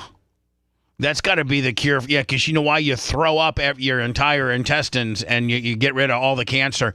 So it looks like a rotten. It looks egg. like a rotten egg. Yeah, and then somebody sent me fermented shark and pork brains. Oh, Tuttle, you can't get on. I mean, you can't get on this fast enough. I'm telling you, with the century egg, the shark. What? The fermented shark. Do you have an iron stomach? No, Tuttle? I don't. I gag, like, as I've gotten older, like, I get a weak stomach where I gag, man. But, I mean, if it's all for the entertainment, man. Yeah. What'd the escargot taste like? Is there anything you can compare it to that you've had before? It was the texture, like, you ever been so the two things that you reviewed on Tuttle's 10 Meat 2 was escargot and what? Sea urchin. And sea urchin. And the first one that we saw was the escargot where he almost hurled. And Seth asked you, what did it taste like? It was. You ever been into something that should not be crunchy? Like, so you're eating something that should be soft, and you get into you hit something crunchy on your teeth. Yeah, and you're like, that shouldn't be there. That's kind of the feeling I got. And the aftertaste and the oil got caught on that little hangy thing in the back of my throat, and that's what gagged me, man. How about mountain oysters? Have you heard of those? Yeah, somebody already sent me a tin can of those. Oh, it sounds like you got 3 or 4 episodes lined up, because I know that you do. He's got to space them out, Bubba, or you take a man down. Mark from Tarpon sent like 15 things. Yeah. No, dude, he sent me 40 different things. 40 different things. And by the way, they're all canned and highly preserved. So, they last like 3 years, don't they? Also, yes. The shelf life on these things are, years. Yeah, Scout and Big Gulp also sent me like 20 items as well, too, to eat. Oh, my God. Escargot is supposed to be soft. You said it was hard? Yeah, I think I got a shell or something. No, don't be afraid, Tuttle. Don't be afraid that you're not as manly or you're not, on brand if you hurl right into the ocean. That's not a problem. Okay, but what are the rules? Can I show vomit on our channel? I think so. Absolutely. So we'll make it classy, Tuttle. I'm sure Gary can. I'm sure Gary has might be some able to fade in and outs that'll make it look wonderful. He might be able to distort. He might be able to distort the vomit. I don't know, but I'm just saying. I almost lost it seeing you gag, Tuttle. Yeah. Was it really that? I mean, you could tell that it was a genuine reaction. You could tell as soon as you bit into it that your neck kind of hunched up. You turned around from the camera knowing that you might hurl. And, hurling's encouraged. And I can't see how you can't hurl on some of this stuff. I cry like a bitch when I throw up, though. Like, I get emotional. Don't you know that all that is just solid gold programming? But me crying over puking? Yeah. I'm with you, Tuttle. I go through it all the time. Yeah, but you're not crying because of the loss of a family member or Kristen broke up with you. You're crying because you ate something that brought tears to your eyes. It's not an emotional. And then you throw up, and it's throwing up is an emotional event, Bubba. I know, but that's why Aaron Rodgers pays to go do it in the South American deserts. Man, we should get Tuttle on some ayahuasca. Wow. So anyway, Tuttle, please realize that if you cry after puking, you're not crying over a very sorrowful event that would, that you're just crying over the fact that you puked. No big deal. I'm going to interview because when I usually record, that's when all the New Smyrna Beach Parks works come out to empty the trash cans. And honest to God, I don't think it's illegal to puke into the ocean. No. It can't be. It's biodegradable. Who would even put that law? Who would even make that law? No, but if the workers are out there and they're saying, they got a guy. I'm just saying, I want to make sure I cover all paths so that Tuttle does not. Tuttle, I want the hurling, and I'm trying to think of all angles that Tuttle could potentially use as to why he's not hurling. If he's like, I just want to let you know there's a city ordinance that says if you puke on the beach, you could get arrested. We got that sheriff over here, Joey Chitwood, that's trying to be like the next Grady Judd. Next thing you know, I'm hauled away in handcuffs so that he can get on TV and be. Do you notice how your Volusia County Sheriff is trying to be like a Grady Judd and do all these? It's great though. But it's good, but everybody's a Grady Judd. Like at that point, it just looks like he's a biter. Is it because he's a Yankee? Nobody can do it better than Grady Judd, so let's just let Grady Judd do it. Yeah, but isn't it good to have a bunch of Grady Judds around the state? Not really. Everybody's way too uptight. We got to have a couple places that we blow off some steam. So anyway, Tuttle, good job on Tuttle and Gary. If you could label this Tuttle 10 meat review 2. And then, Tuttle, as you get a bunch in the hopper, guys be like, hey, did you see Tuttle 10 meat review 4? No, but I saw 2 and 3, and on 5 he puked. Tuttle, I just think it's such a unique idea, man. It's I do too. Yeah, I think you're doing great. It's great. I also did all the stuff that Mark sent me. I did an unboxing of like the 40 items, and I'll get that to Gary today as well too, because people love the unboxing. So I kind of go through my catalog of things to eat that I got coming up. Well, you might. Now, I think 2's enough because 2, okay. 2 are, because 3, you might burn. I know you got so many to do because Scout and Big Gulp and Mark from Tarpon have sent you an exorbitant amount of 10 meat. But I think 3 could potentially, you could be getting dehydrated because you're puking so much. I feel like Tuttle is like a band, and he turned his record into the record label, and other record labels sitting down with him, telling him what he needs to do to get this record put out. Yeah. We don't want to be your record. Tuttle, we don't want to tell you what to do. So this is your deal. If you don't like my sign idea, don't do it. No, I like it, Bubba Rubin. Bubba Muttlang. We need more throw up, okay? Tuttle? But Tuttle, you got to agree that it would be very much a high spot if you just hurled right into the ocean, feeding the fish. And listen, hurling can be cumbersome if you're not in the right spot to hurl. Like if you hurl in your car, ideally that's not cool. But if you're right next to the ocean, right next to the water's edge, what convenient way to hurl and have it quickly dissipated? What about now this is an added thing because I always have a lot of leftover like 10 meat and stuff. What if I brought my fishing pole and put a piece of the meat on the hook and see what I could catch? Yes. Tuttle, yeah, that'll get you a boner right there. That'll get you a bonus. I'll be throwing bonuses your way. When you're like, listen, it made me hurl, but let's see how fast I can, what type of fish. And, don't stay out there. If you don't catch one fairly quickly, don't let it ruin your day. You're spending hours out there. You're going to catch an eel or something evil. Yeah, you're going to catch something. He's going to get a catfish. Oof. Something. Do you think, Tuttle, that you'd get something fairly quickly? With the escargot, I think I could easily catch some sheephead right now around that area. Are sheephead? They're not good eating, are they? No, they're really, really good. Love them. What's the best eating? Like from that shoreline that you're at, just using whatever bait. What would be the tastiest and what would be the least tastiest fish you could catch? Like there's some fish they're like, oh no, you don't eat those. For instance, you don't eat tarpon, right? No, too bony and stuff. But I would say redfish or trout over here would be the best thing. It goes back and forth. But then I would say, what's the cleanest, whitest, flakiest, non-fishy fish that you could potentially catch from your beautiful shoreline? Redfish. I think Lummy would agree. Remember that time we went out with Michael Fabrizi and you caught a nice redfish? Remember that? I had a great time, man. And those guys take it seriously with all their equipment. When you see a guy like Michael Fabrizi, can you tell that guy knows what he's doing? I can tell from the tan and just the way he talks that he's just out on the boat all the time. Can you tell a guy by the way he baits his hook and his first cast that he knows what he's doing? Cast net. If I see you throw a cast net and it's a straight pancake and not a T-bone steak or something, you know you're onto somebody good. Yeah. Well, Tuttle, listen, we'll have Tuttle's 10 meat review 2, where he reviews escargot and which other one? Sea urchin. Sea urchin and escargot. That'll be up later today. There was no hurling in this production? No. Please know that we do encourage hurling, especially on the water's edge, because it quickly dissipates, and that can be chum in itself. I love that song. Hey, Bubba, Who sings it?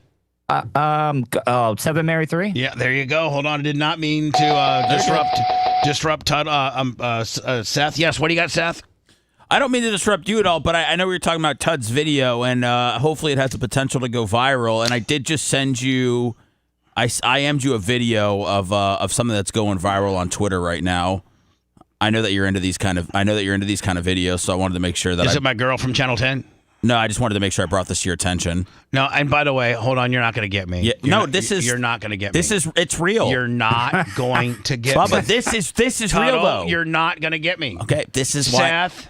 Oh, yeah, this looks real. I saw this. Hold on, I've watched this now for 2 or 3 days, and I've thought of Sammy every time because she's the only human being I know right now that's doing dive lessons. I don't know of anybody else doing them except your daughter, and so every time I see this, I think it's cute. Yeah, but I also think this is heavily AI. It's not. Promise. It's not though, Bubba. Seth, this is real.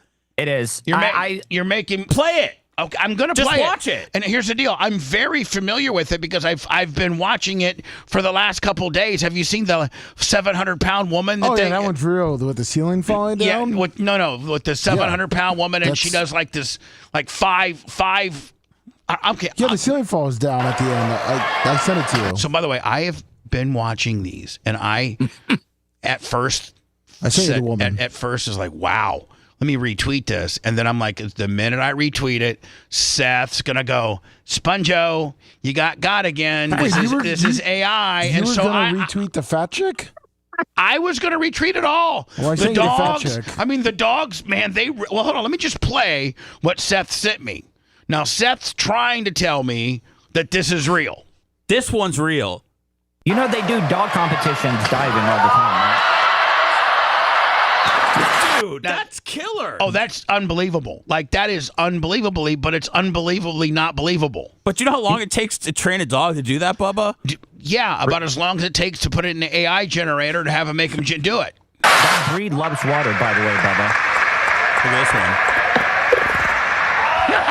That's just too. Come on. I mean, Seth, how stupid do you think I am? I bet this one wins. No, that last one. He's got strong legs. He got some ups. It's so funny because it's so fake that it's funny. It's so. Did you see cats diving? No, they got cats too. Which, Yeah, by they the way, got cats hate water more than anything in the world. That's if you want to get scratched like you were in a fight with Freddy Krueger, try to give a cat with claws a bath. You will be tore up. All right, German Shepherd takes his first step here at the Olympic Dog Diving Championships of the world. I like it's funny that people are telling us it's not real. This is Kanye's favorite diver, by the way. When we were looking at the fat one, Gary and I were talking about trying to show it to Gene and see if he thought those were real. I hope think it's real. Oh yeah. Well, so listen. Let's save this. Now that Bubba's smart enough to figure out AI, we're going to Gene. So hold on. Seth, we'll say, Gene, if you could get your King Corsos to do this, I mean, they would be worth millions of dollars because there's big time prize money for this. He'll believe it. Let me tell you something. How do you do it? It's like, listen, there's a special dog training diving deal in Brandon. We're gonna have to. Seth will get the information for you.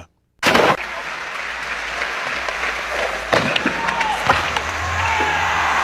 mean, I was sitting there all day, like, how do those dogs do it, man? I sent you the fat one. Okay, I'll get the fat girl. The bulldog. Watch your bulldog. I think Gene's not listening. No way, this dog could. Oh. Hold on. How about the fact that he does a full? I mean, like, come on. Back. He leans it back. Look. Yeah, I can see that. You know, the thing about it is this, though, Seth. Like, you see sometimes, if you see, and it is true, they're real. The bulldog that, like, gets on a skateboard and if you've seen that before. So you can teach animals to do some stuff. You can. Can you imagine if a person could work with their dog to get to do something like this? No. I mean, if you can think of it, people will do it. Bubba, did you ever see that movie back in the day, the Doberman Pinscher Gang, where they trained a bunch of Doberman Pinschers to rob a bank? It was like a movie from the 80s, and I thought that was the coolest stuff in the world. I thought you were going to talk about Air Bud, where he taught him how to play basketball. Who? Air Bud. Air Bud. Yeah. Oh, here we go. So this is along the lines of the dog deal. They've taken a woman who is, very, she makes me look like skinny. And do you guys see how many, like she does like five sunset flips in the middle of the, well, this is obviously fake. Wow. Oh, come on, that's a shampoo splash, dude. There's actually, Lummy, a couple different versions of her. Oh, really? Yeah, see if you can find me there's one where she where she actually takes a step and, the diving board almost breaks and she gets some air and she does like 5. Wow. I would definitely watch that Olympics. Oh, so you know what? Maybe this will encourage over 300-pound diving. It's Ladies not. and gentlemen, Why? So they can cause a what's it called? A tsunami. Wow. Look at the secondary splash. Hold on. There. Yeah. That's the secondary splash is what brings the ceiling down. Jeez, man. Yeah. So Seth, at least this is real. Can we go on? Can we go on record by saying you tried to get me? Yes, I did. And what I used to fall for, I actually caught. Yes, you did. Smartened up a little bit. You did. It's a shame. When I return, this Italian guy, he's on his way to get his pregnant wife. So he's on his way. This is in I'm assuming this is in Italy. Yeah. And he looks like he has a BMW or some kind of fancy car. And he's on his way to get his pregnant wife. Now, I don't know if when they say getting his pregnant wife, meaning he's leaving work or he's traveling to his house to grab her because her water broke and she's getting ready to have a baby. Or, she's at the hospital and she's pregnant and she's having the baby. Or she's at the hospital and they've had the baby. Like, there's several different parameters. But anytime that you put in pregnant wife, I think most cops, if they caught you for speeding and you told the police officer, my wife, you got me at 104, but I'm literally headed to my house because my wife's water broke and I'm taking her to the hospital. I think 90% of cops would tell you, slow it down. So, I'm going to let you go. Might even give you a police escort if you're not too far away from your house. But, that's kind of a thing in society. A pregnant woman kind of gets a pass in society, or a hurt kid, something of that matter.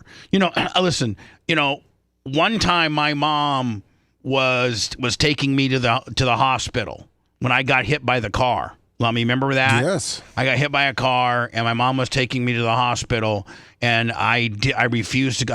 I remember watching back when I grew up. There was this series called Emergency 51. Oh yeah.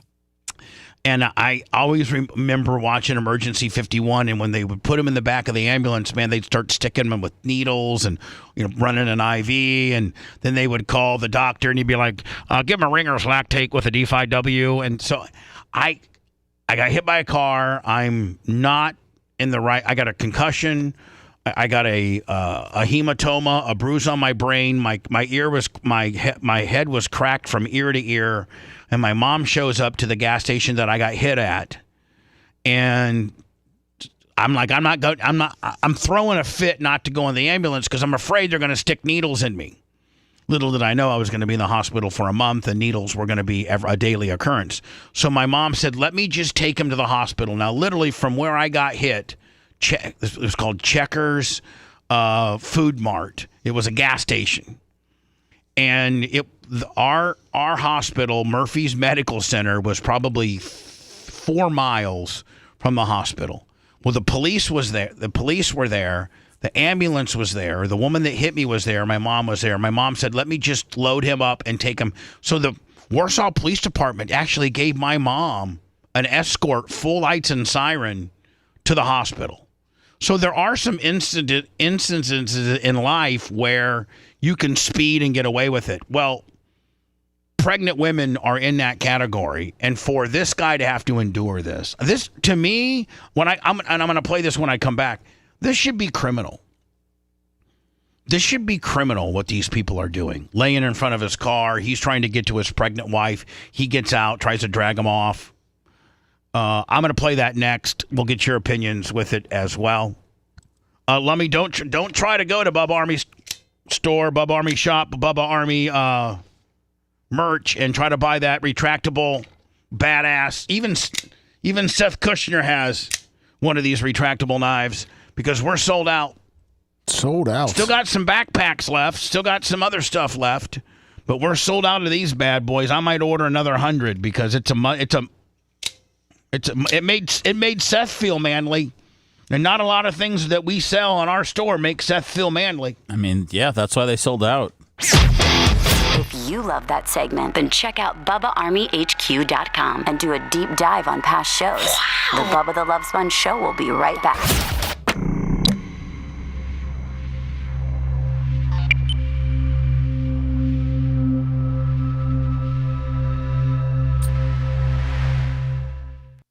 Kettle Marte. No. Tuttle, good job, by the way, on the meats. Unbelievable. Great job, kid. Thank you, buddy. What happened? His injury? White Sox fans were taunting him, I guess, about his mom that died in 2017, and I think he left the game crying. Is he a pitcher for the Sox? He's a outfielder for the Diamondbacks, or second baseman for the Diamondbacks. Man, I mean, they couldn't put up with some of our catcalling. No way. Oh, you'd have him in tears.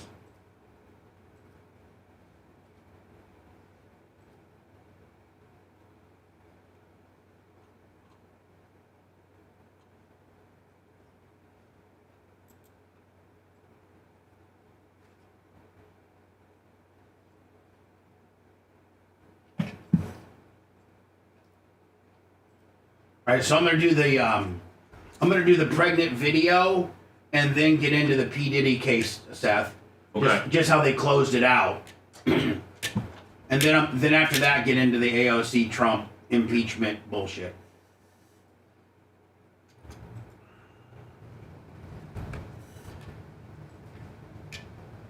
And I gotta leave here. I'm gonna probably hit the stop set at about 54, 55. Okay. Got it out of here. Whew. What's up, Thomas? You need me to have your truck running, door open? No. I'm driving the fucking high performance 4.6 liter Crown Vic. So no, I'm good. I'm good, buddy. They show a video of it? Oh yeah, they did. A what? Oh, I was saying of the Marte. Oh yeah. I was saying that they showed a video. Yeah, they kicked the guy out of the stadium. Sorry, everybody. I had to make something to eat. I know you guys hate people eating on the mic. Sorry.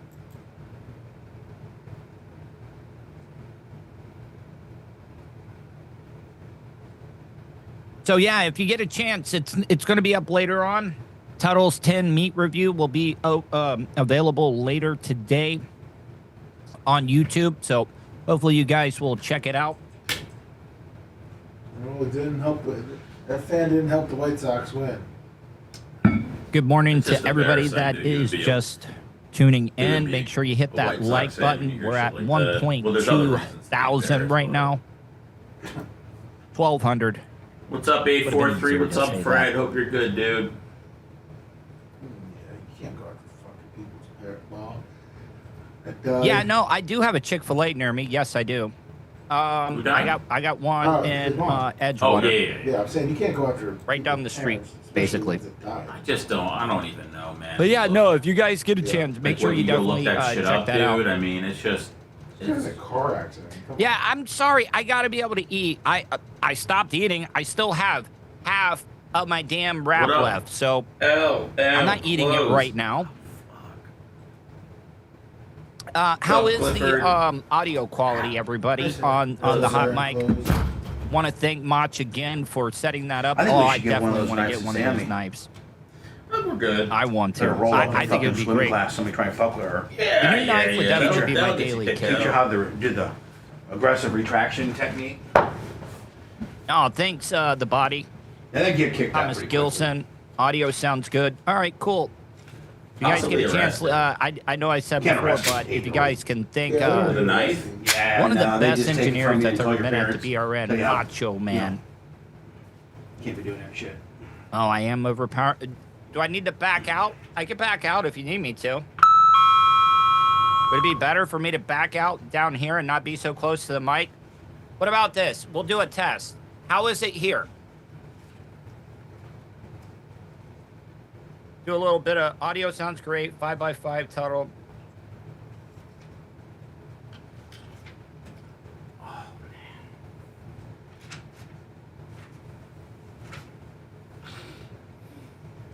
Only on hot mic. So what, does my mic sound bad during the show? Because everybody tells me it sounds pretty good during the show. Okay, so definitely move closer. Don't stay away. So I can come back here maybe a little bit. All right. All right, I just wanted to just kind of check it out a little bit. Think we're going to be coming back soon.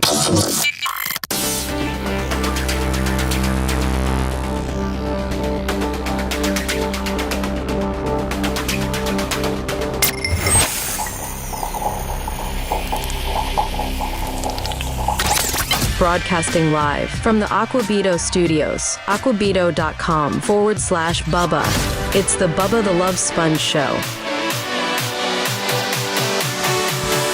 Man, if you need new tires on your truck or car or whatever,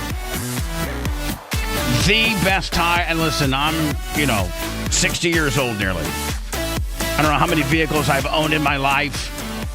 My first vehicle that I ever owned was given to me by my father. It was a 72 Chevy van. My next car then was like a 77 Mercury station wagon that my mom, was a hand-me-down from her. And then I got a 74 Ford Maverick. Then I had an 81 Honda. I'm trying to think of all my cars. Then I had an 81 Honda Accord. And then my mom and dad, or my stepfather, Eddie, rest in peace, bought me a brand new, and this is in 1986, a brand new 1986 Ford Taurus. Brand new. Brand new. Delivered it down to me at college. Was like a big thing, And I completely totaled it one night, put it in a ditch. Wasn't drunk, wasn't anything like that. I just hydroplaned and completely totaled it. And then from there, I think I got like a Nissan Pulsar. Then I had a Chevy Silverado. Then I had a Dodge Conquest. And then I had a Chevrolet Camaro convertible. And anyway, I'm not gonna get this is gonna get boring for everybody. But convertible. I've been through probably 30, 40, 50 cars in my lifetime, and there's not a better not a Michelin, not a Firestone, not a Goodyear, not a Continental, not a nothing that's a better, well-made tire than Toyo. I mean, by far. And you can go to toyotires.com. You can start your search with regards. You can browse by tire. You can browse by your vehicle. You can do a vehicle search. They'll tell you the tire that you need. They'll tell you where your nearest retailer is. And you need to go get them because they are absolutely the best tire I've ever owned. And I've owned... back when I had my big race rig, I had Toyo tires on all that, nice. all the trailers, all my pickup trucks, and my current, Ford pickup truck has Toyo tires, and they're the best by far. Great friend of mine that I've stayed in contact with, Stan Chin. I think he's like the president of motorsports and marketing. Him and I have kept in contact over the years, and he sent me my latest set of Toyo tires. If you got an opportunity to get a set of Toyos, maybe they're $10, $15 more than the next tire. Maybe they're not. Maybe they're equally priced. But if you got a chance to put a set of Toyos on your car or truck, I don't know if they make SUV stuff or not. I don't think they do. But anyway, they got an unbelievable search engine if you just go to toyotires.com. Thank you for I've been with them for 15, 20 years. Thank you, guys. Appreciate you. Lummy, here's that bit of footage from Italy. And I don't know how anybody, no matter what you're first of all, what are they protesting? Usually this is about like global warming, pollution. No, this is the gas people, the petroleum people that want them to switch to like it's basically the same thing, but they're more about it's like the Greta Thunberg movement type thing. And because this guy has a gasoline powered, looks like to be like maybe a BMW or something like that, they decide to get in front of him. It looks like they're on a highway. No, yeah, they usually just sit on the highway and block traffic. Doesn't matter if you have electric or a gasoline car. And so these people, it was titled that this guy was going to get his pregnant wife. That's where he was headed. And these protesters stand in front of his car and will not let him travel. And so he gets out. And he yokes the girl up, and it looks like there's two of them there. The one girl is kind of still in the way, and he's taking the other one and kind of moving them out of the way of his car. No, non lo picchiare, dai. Non lo picchiare. And so now he goes to get back in his car, and the guy that he just pulled away from the front of his car now is kind of bear crawling back to the front of his car.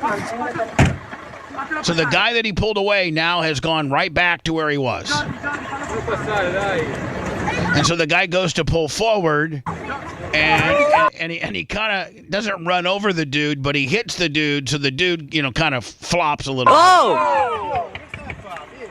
And to me, man, it's like these whack jobs are trying to make the bad guy.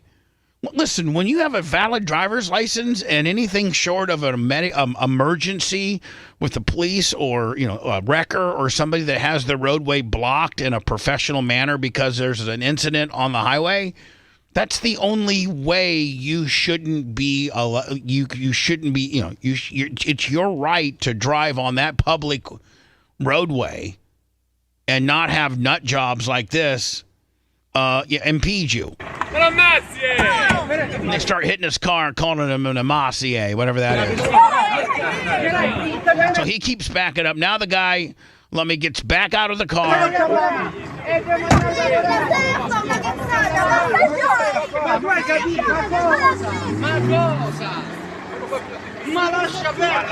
Yeah. Well, at least he made it through. Yeah, I mean, took him a little bit of time, but he made it through.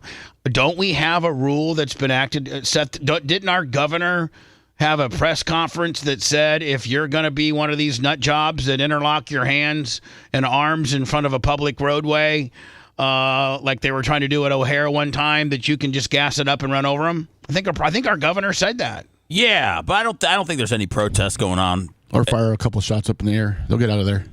Florida kind of has set precedent that we don't put up with this nonsense. Nope. And we're just not gonna. And our from all of our sheriffs, from Grady Judd to Chad Chronister to to our governor, they're saying, listen, if somebody's blocking your way and you're lawfully on a road and they're trying to be protest Willie, you have the right to run them over. If you're in fear of your life.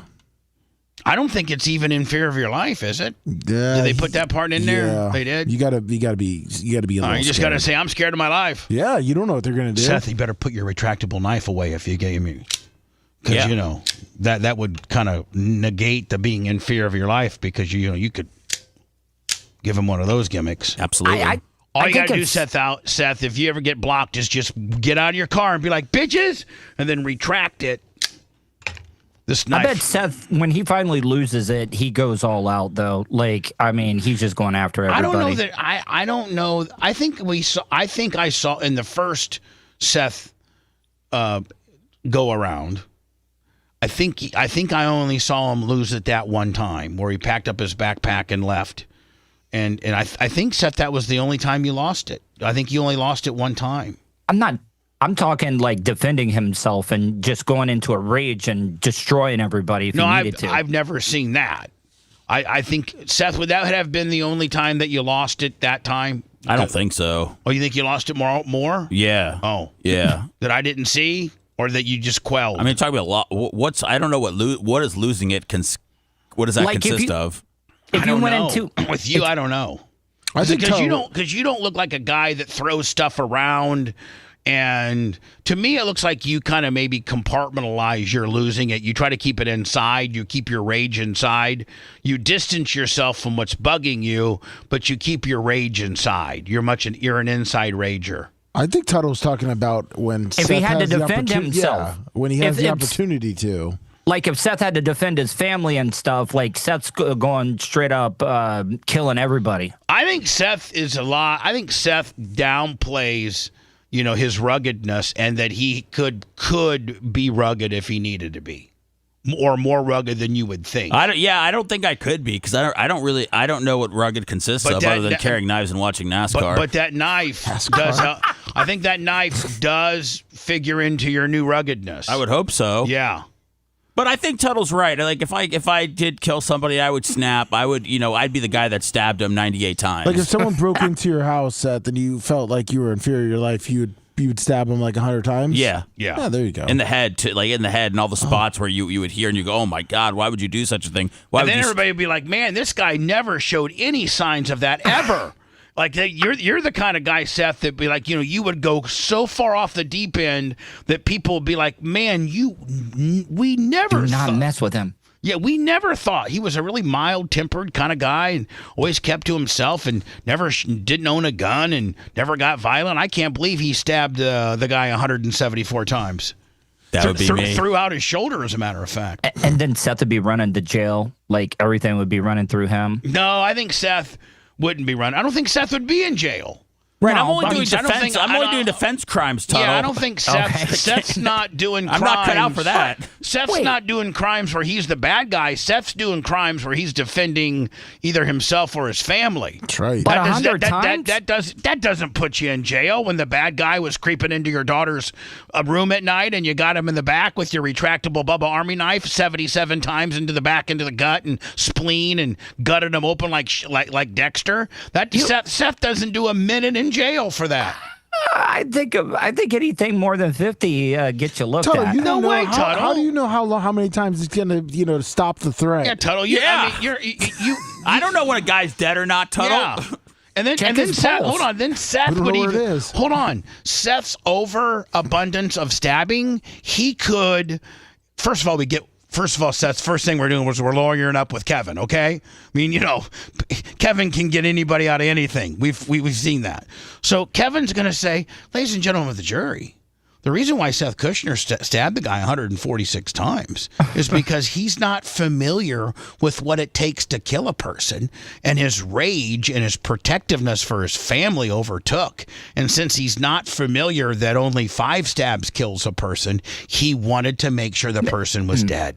Mr. Hazlett, his head's barely hanging on. Doesn't matter. It flinching. His eyeball was blinking. And I'd be like, listen. I might hire Lummy. I like Lummy on this one. And then they would say, like, listen, he has zero history of ever killing or hurting anybody, so he has no bearing or par as to what it takes. Yeah, so he cut the guy's head off. He didn't know that he wasn't supposed to do that.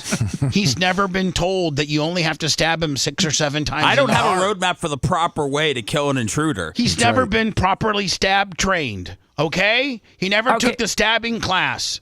So he just went crazy until the guy was lifeless. Why did He's gonna walk. Why did he stab him 40 times, then came back 5 minutes later and stabbed them another 70 times? Because the guy was flinching. I heard a gurgle. The guy's toe moved. I heard a gurgle, Tuttle. That's right. Sammy said, Dad, the guy just went, so I went back in there to defend my daughter's honor. That's right. Paul never taught him how to kill a man. Paul. He'll go back to Paul. My Paul never taught me how to kill a guy. Paul. And then you get Paul on the stand, and Paul's like, well, me and Elise never really taught our sons how to kill anybody. That's not the home that we lived in. Breaking news in the federal sex trafficking trial against Sean Diddy Combs. Prosecutors have rested their case. Listen, we maybe finally have some closure. I think the end is near. Now, tomorrow, because their judicial system is way different, the Dominican Republic, I don't know if it's a 3-judge panel or it's just the one judge, but they don't have a jury. And Wander Franco will find out his destiny or what his punishment is or isn't going to be tomorrow. That's going to be big news, Lummy, because if there's some slight chance that he gets off, it's going to be interesting to see, what the Rays do. But I think they got him pretty much dead to rights. He's going to do 3, and the mom's going to do 10. The mom's going to do more than him because she was actually sex trafficking her 14-year-old, and Franco was actually making the payments to her in order to blast the 14-year-old. That's my understanding. Yes. So I don't think it looks good. I think one of the payments was $14,000. The minute that you send a mom $14,000 to blast her 14-year-old, I think both parties are guilty. To be honest with you. I wanted to go to that Ray's yard sale thing that they had at the Trop just to see if I could find a Wander Franco bobblehead doll. No, they didn't have those. They burnt those. They secretly got rid of all. They took all of his billboards down, but they didn't make a big deal out of it. No, they didn't. And they didn't do a whole you bring your Wander Franco jersey in and we'll give you a new one. They didn't do that, but that could be maybe coming if he goes to jail. Well, federal sex at the yard sale, they did have T-shirts, but they were giving them out for free. So. Trafficking trial against Sean Diddy Combs. Prosecutors have rested their case against the music mogul, wrapping up 29 days of testimony. So prosecutors have. Now, Lummy, does it go to the defense now? Yes. From more than 30 witnesses. The government claims Combs leveraged his businesses to operate a criminal enterprise. Combs has pleaded not guilty to all charges in the case and today decided not to take the stand. NBC News entertainment correspondent Chloe Malas is outside the courthouse in New York City. So, Chloe, did we hear it all from Combs? No, hell no. They're not going to put him on stand. About the decision not to testify, and what else happened in court today? Hey there. Well, just moments ago, the judge asking Combs if it was his decision to not testify, and it seemed as though he was eager to talk, right? That he had been silent for so many days. Yeah, man, I just want to let you know, I said I didn't want to do it and everything, I miss Biggie Smalls. But I told you we would not stop. Days, and really, he had to be careful about not making any sort of facial expressions because he was admonished a few weeks ago by the judge at kind of making eye contact with certain jury members. Man, I wish this wasn't federal so they could show what he looks like, because the federal artist renderings have been, they've been all over the place with him, having gray beard and looking all gaunt. Is it gaunt? Gaunt? Yeah, I think gaunt's a thing. Yeah, looking all gaunt and kind of sunken in. Like when almost like a fat guy loses too much weight, sometimes they get kind of gaunt and sucked in looking. Well, when a skinny guy loses too much weight, I think the same thing happens. Your cheekbones get all high, and so the artist renderings have been all over the place. It'd be interesting to see what he truly looks like. And today he said several sentences. I guarantee you none of which are the file footage that they're showing now is P. Diddy at his best, when he was at his very best. Also told the judge that he was doing a good job, and he said that it was his decision, along with his lawyers, to not testify, and he seemed in good spirits. And as for what's happening now, earlier we had Combs' defense team do something called a Rule 29 motion, where they have asked the judge to declare a mistrial, dismiss the case or certain charges from the case because they have tried to prove. And you got to understand that I think that's probably what he looks like. Is that a depiction of him? Yeah. Okay. And you got to understand, man, when you're on trial, as I have been, your judge, your defense, your attorneys, every step of the way are always asking for it to be thrown out or a mistrial. Because if you don't go on record of saying that and there ends up being something procedurally wrong, then you don't have any standing to call for a mistrial. So if there's like 4 or 5 crossroads in a trial where you can ask for a mistrial. And so even though you're never rarely are you ever granted. You still ask. You go on record, and so there's probably in New York state law a thing called Rule 29 that after the prosecution rests, if you feel that you've been unjust, they've done something protocolly wrong, or they've done something that's an appellate issue, you go to the Rule 29 mistrial. If the judge feels that the prosecution has not done anything, then he'll deny it. But it's just procedural at that. Is that why their defense didn't really do anything, like call any witnesses because of that? No.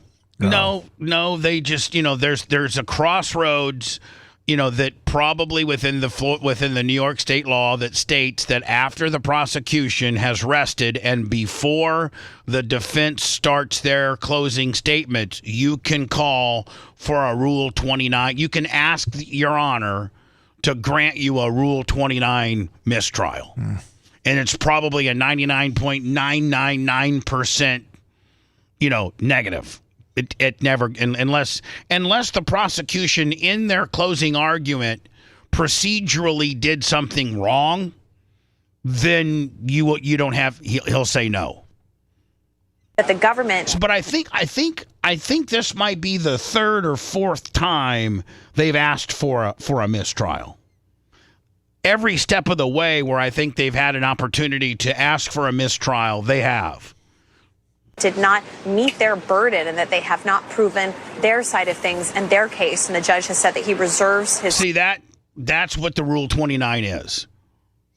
The Rule 29 states that if the prosecution has not proven their allegations against you beyond a reasonable doubt and they've really botched it up and they've sucked, then you can get granted a Rule 29 mistrial. But if the prosecution has done their job and put the witnesses on and procedurally, checked all the boxes, and then you're out of luck, much like they were yesterday. Side of things and their case, and the judge has said that he reserves his decision, and we might be seeing that in some sort of written ruling later this week.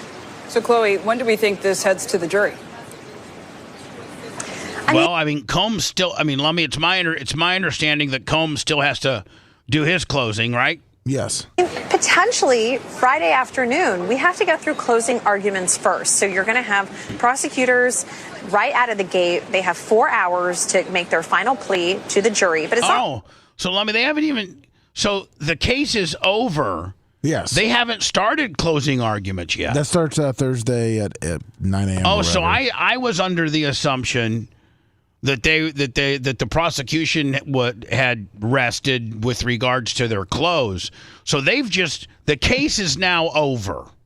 All the discovery and witnesses and people that are going to testify and evidence, all that's over with. The trial is over. Now procedurally comes the closing arguments. And I think Lummi has showed that I'm wrong on this, but I thought it goes prosecution puts on their close, defense puts on their close, and then I thought the prosecution had a chance to rebuttal a very limited scope of what the defense's close was. And Tuttle said during the Casey Anthony trial, he thought that's how it went. 4 hours to make their final plea to the jury, but it's not really their final plea, and I'll get to that in a second. Oh, see, Lummi, I'm right. It looks like I'm right. So Tuesday, prosecutors rest. Charging conference on Wednesday. So what that means, Lummi, is today they're going to go through and the charging, both sides, P. Diddy's side and the state of New York have to get together and write what the actual jury verdict form is going to be. What they're actually, the verdict form, and they has to be agreed upon by both sides. So that's what they're doing today. And then tomorrow they'll start closing arguments with the defense. I'm sorry, with the prosecution. And in the afternoon, Combs' team will have 4 hours for their defense. But Friday morning, you could see the prosecutors do something called their rebuttal. Yep, Lummi. Yeah. I was right all along. Throw throw me a bone, all you people that hate me and say bad things about me that I knew. Prosecutors, because they have that burden of proof on their side, they get the final word to the jurors. Yep, just like I said. You're the man. It goes prosecution, defense, prosecution. I said that 2 hours ago. Then if all goes according to plan, like I said, Friday afternoon, the jury could be charged and have the case. And listen, man, this jury hasn't been sequestered, which I, for the life of me, can't believe that they're allowing these jurors to just, live their lives in New York, be influenced by their by their friends and family. And I know they're not supposed to talk about the case, but like, Seth, if you were on the jury and you and I are, we're friends. I'm like, hey Seth, what do you guys, how's it going in the jury room? You'll find out when my book comes out, slut. You don't think P. Diddy got I heard you had $1 million signing bonus from Simon and Schuster. It's called juror number 7 down by the bodega. But again, hey, you don't think P. Diddy could have gotten his guys to get somebody to pay him off? Oh, they're absolutely. They've already talked to all the jurors, bribed them. They all have record deals. Lummy, there's nobody's going to jail here. Yeah, they all got record deals, or their kids got record deals, or somebody. Mm-hmm. Could you pre-produce your closing arguments, or are there laws against that? Does your closing arguments, like, say you wanted to hire a big-time movie director to produce your closing arguments in front of the jury? Electronic media is not allowed in a federal courtroom. Well, no, so it has what to I'm be saying, done. It has to be done in person. No, there's no video. There's no video. Oh, that would be badass. There's no picture taking. There's no video. That's why all you get is artist renderings. You were thinking like M. Night Shyamalan directs a closing argument, and then they send it in? And they have a twist at the end, like M. Night Shyamalan always has. Like there's a twist at the end, like I see dead people. This is not M. Night Shyamalan. Sorry. Nothing ever goes according to plan, and we've seen that in this trial in particular. Things get. And so, Seth, if the jury it goes to the jury Friday afternoon, you don't think that P. Diddy, through as powerful and as connected as he is, has his tentacles into a few of these jurors by some way, shape, or form, whether it's their lawn guy or their maid or somehow, shape, or form? He's already been, I think, while incarcerated, didn't he get in trouble for jury tampering, or was that R. Kelly? I think it was P. Diddy. I think P. Diddy. Let me look up and see if. Well, P. they said Diddy, he was like looking at the jurors. They told him to stop. Well, that's one. Yeah. But like while he was incarcerated, Seth, I think he was given instructions to somebody on the phone about trying to infiltrate various jurors. I got for P. Diddy witness tampering. What? Okay. So read it. I just clicked off of it. Or you're not a good reader. Tampering plot and Sean P. Diddy Combs. Yeah, so they accused him, Seth, of trying to get a hold of various witnesses, not necessarily jurors, but witnesses. Yeah, he was trying to blackmail them. So, he's push back. So we could also. If I'm the judge, maybe I didn't sequester you while this trial was going on, but maybe I sequester you during jury deliberations, and I put you up in a hotel, and I have police guarding your rooms, so you guys can go back and forth amongst each other, but you can't have any other contact, and you guys hammer this thing out. Also see the jury not get this case until Monday. Well, we know you'll stay on it. Chloe Malas, thanks so much. We thank you for watching, and remember, stay updated on breaking news and top stories on the end. Thank you. Did you see this, man? John Cena is in the backstage of a WWE event. I think this is Fanatics Fest. Yeah, I'm sorry, this is Fanatics Fest. Because Kevin Hart's in Fanatics Fest, I mean, Seth, from Tom Brady to Kevin Hart to John Cena to everybody in between, the who's who are at this event. I mean, this is probably one of the biggest star-studded gatherings of any event there is, and athletic, and I think they have actors and actresses, and I mean it's everybody. Streamers. It's everybody, and I think John Cena's being escorted from like one area to another, And there's people taking pictures, and he's taking pictures, and people are doing various video things and things like that. Like you have to expect if you're a mega star like John Cena. And this one dude, kind of pisses John Cena off by not asking permission to videotape. So the guy has interaction with John Cena. It's great. Then John Cena walks away, and the guy starts recording the back of John Cena, and John Cena walking away. John Cena catches him, tells him he doesn't appreciate it, and he's a big fan of consent, meaning you ask if you're going to record. And then there's an interesting twist that happens that I really appreciate John Cena. Because I think John Cena know that he might have went a little too far, maybe a little too stiff, and he comes back and I would call it baby facing a little bit. Seth, would you? He kind of came back and baby faced on the guy. Just think everything worked out. Yeah. But it was refreshing because usually it doesn't end this way. Right? Usually it ends in some type of adversarial type deal when somebody has pissed off a star or a celebrity where you've taped them unbeknownst to them. Oh, trust me, I know how that goes. John Cena's a pretty tempered guy. I don't see him getting into it with anybody. But I thought it was a pretty class move on what he did. Yeah. We'll get to that next. If you want 24/7 on-demand Bubba and the crew, go to BubbaArmyHQ.com. Right now. The Bubba the Love Sponge Show will be back after this.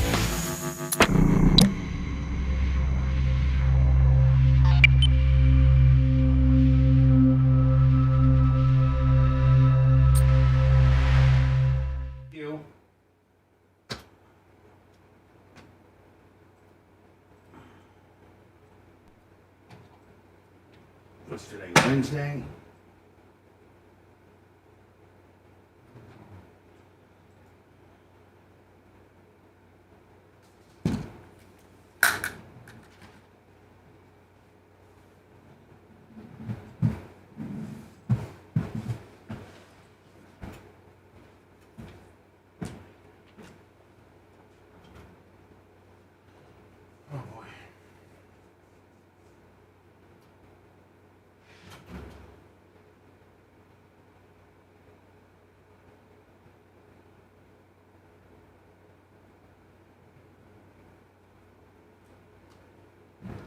Steven Grumpy old man.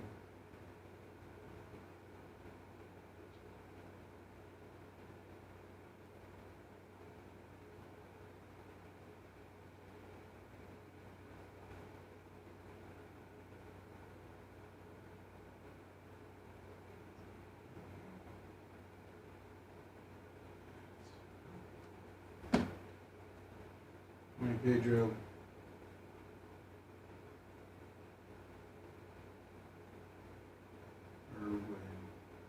Try to find that.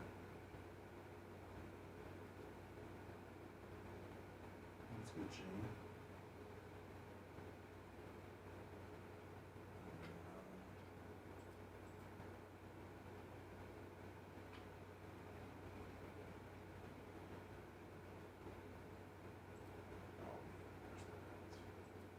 What's up, Bulldog Tommy? AJ Brown.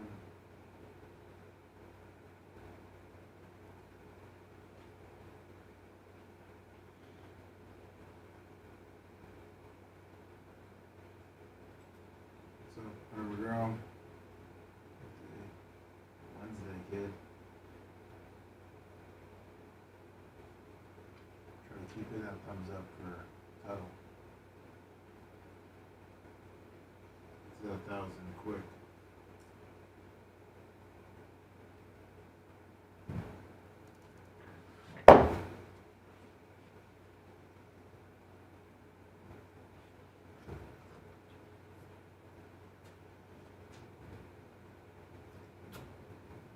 Tell me lies, tell me sweet little lies.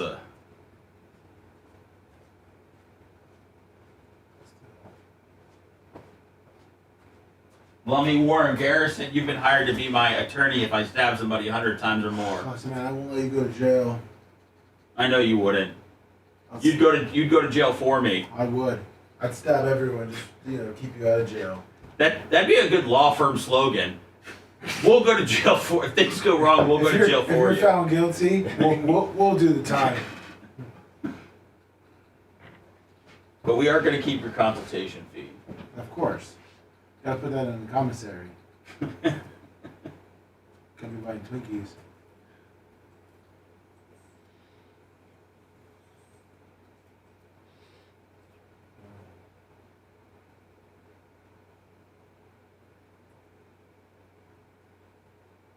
I tried to put it on my ground.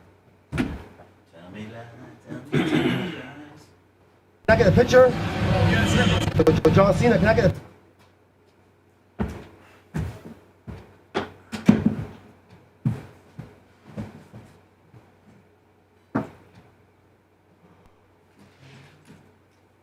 My free Fred.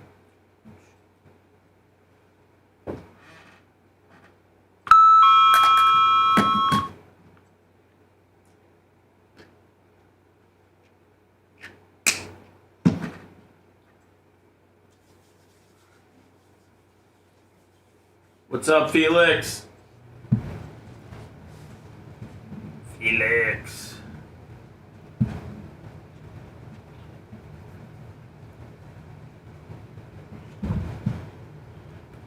Bernie Sanders stole my hairstyle. Bernie Sanders looks like a fucking complete nut job, does he not? He stole my shit, man. I bet you didn't have a retractable knife like you, buddy. He's scared of a retractable knife. Bernie Sanders is a pussy compared to Seth. I gotta tell you, for 83? Yeah. I mean, he looks pretty fucking good.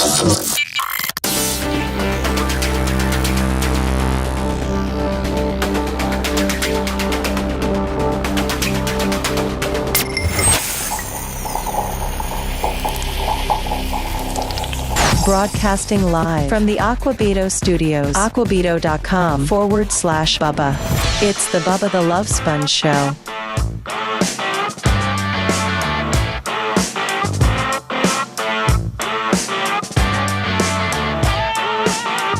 Yes, you might be disappointed if you go to Bubba Army store, Bubba Army merch, Bubba Army shop, and see that our badass 9-inch with the 4-inch blade retractable that says Bubba Army knives are sold out. I do have the merch quick, ordering another 100, but realize there's the new backpacks up there, and there's other new stuff up there as well. If you ordered a pair of Fat Man Dunks 3s, they're being, Lummy will tell you right now, he's been commissioned to take them all. They're all packed. Yes. Ready to go, and I'm giving him a little bonus to take him to the airport today. Merch Quick can't, lift heavy things and stuff like that. So, Lummy is taking them to the airport for me today. Lummy, Lummy, when I zell you, both you and Seth, I zelled you a little something yesterday. Nothing. Not that I need acknowledgement, but I just want to at least know you got it. Thanks for paying me, boss man. Okay. Sorry, I was busy on the phone. And then I had to It's a pleasure serving you, sir. Yeah, Lummy, it's come to my understanding, Lummy, that you are having a hard time with with the authorities, I should say, and getting justice with regards to the thugs that completely have shut down your Airbnb to the point where your Airbnb Verbo rental home is not even available to rent right now because you are in the process of fixing the damage these people did to your home. Yes. And the authorities, although you have now, was it a stolen ID? Is that the problem in itself? Is the fact that they can't find the people because they were using a stolen ID? Oh, no, they found them. They arrested them the night I was there. Oh, they did? Yeah, but they only charged one, I guess. And then the one... Well, no, buddy. I know that's the thing. Hold on, let me. I'm not trying to. I'm not trying. Hold on. I'm not trying to.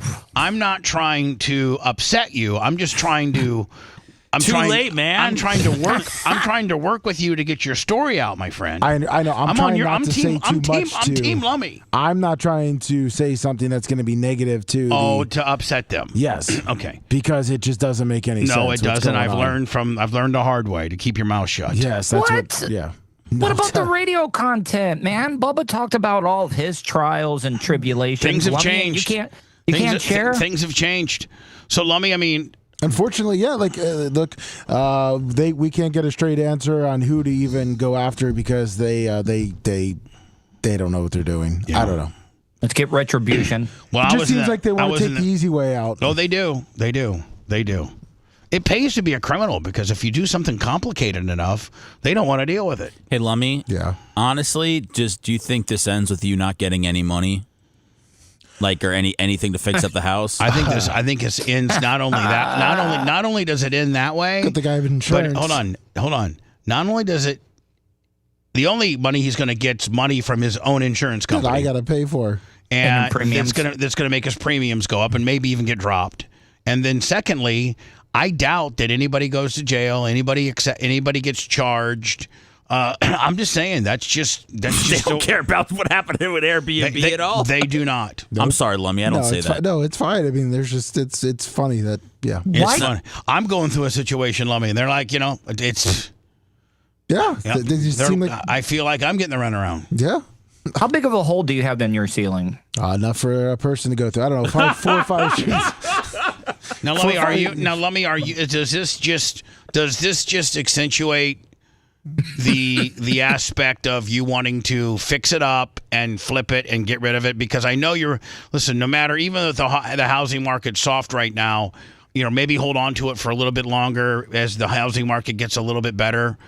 Or we could do an arson deal for you. Yeah, or we can hire Gene Lasker to have 14 of his bikers go and throw Molotov cocktails. That'd be a real shame. But wait for more. The police wouldn't investigate it correctly, and I'd be screwed on that. But here's the deal. I mean, like, does it accentuate the fact that this, within 5 months of having it on the market as an Airbnb Verbo booking, you automatically are dealing with an absolute shiz show where you may not get justice, you may not get paid, you still have probably a few $1,000s worth of damage of work to repair to either get it rentable or sellable. And does this accentuate let me just sell it, make the money, whatever that may or may not be, and be done with it? It was a great idea, but society has changed. Society is getting worse. People are rude. People steal identities. It's just there's so many bad people nowadays that getting into the renting of a home to potential strangers just isn't what it used to be, and you sell it. Yeah, it's opened my eyes to see how people are these days and how big corporations just don't give a crap either. Meanwhile, like when we did our Airbnb over in Orlando for the Content House, we all did our part. Well, Seth did his part. He left ejaculated pants in the corner. But that's just. I mean, a homeowner could literally get a trash bag and a pair of tongs and throw those away. That's not really a big deal. He didn't. Lummy would love if that happened to his house. If that was the case, so I had to clean up Seth's underwear every time. Lummy would be. Homeowners die for a guy like me. Lummy would be absolutely the happiest in the world if all he had was a pair of ejaculated boxer shorts in the corner. That's it. That's it every time. Lummy would be like, man, that took me 5 seconds to clean up. It's not a big deal. That's right. But we left that place as nice as we got it. So, Lummy, do you think like that homeowner's like, that's great. I love those kind of people. Yeah, because I know how it is. Because it's been like 50-50, and when it's like when it's night, it's like, wow, these people are actually respectful. And then you start seeing the demographics that keep it that way, and everything just starts opening. What kind of demographics? Yeah. What do you got? Older people, older people. People over the age of 40. I was going to say people over the age of 35. I've seen 40. So people over the age of 40. Do you know why? Because that's the cutoff on Gen Z versus Gen. That's kind of the cutoff on the newer generation of like I'm Gen, what am I, Gen X? Yeah, you're X like me. I'm X, and then what's the next one down? Millennial. Yeah, millennials, Lummy, are when you're going to start running into problems. Yes. You need, yeah. And then now the new age, which is what I'm dealing with. What's the next now after millennial? Is that Gen Z? I think the new one. We're already there. The new ones that are out now, like the 15 to 25-year-olds. Is that Gen Z? Like, what's Sammy? Is she Gen Z? I honestly don't keep I track. think she's Gen Y. I think Walker's Gen Y. Oh, so that after Gen Z is Gen Y? I think so. Yes. Okay.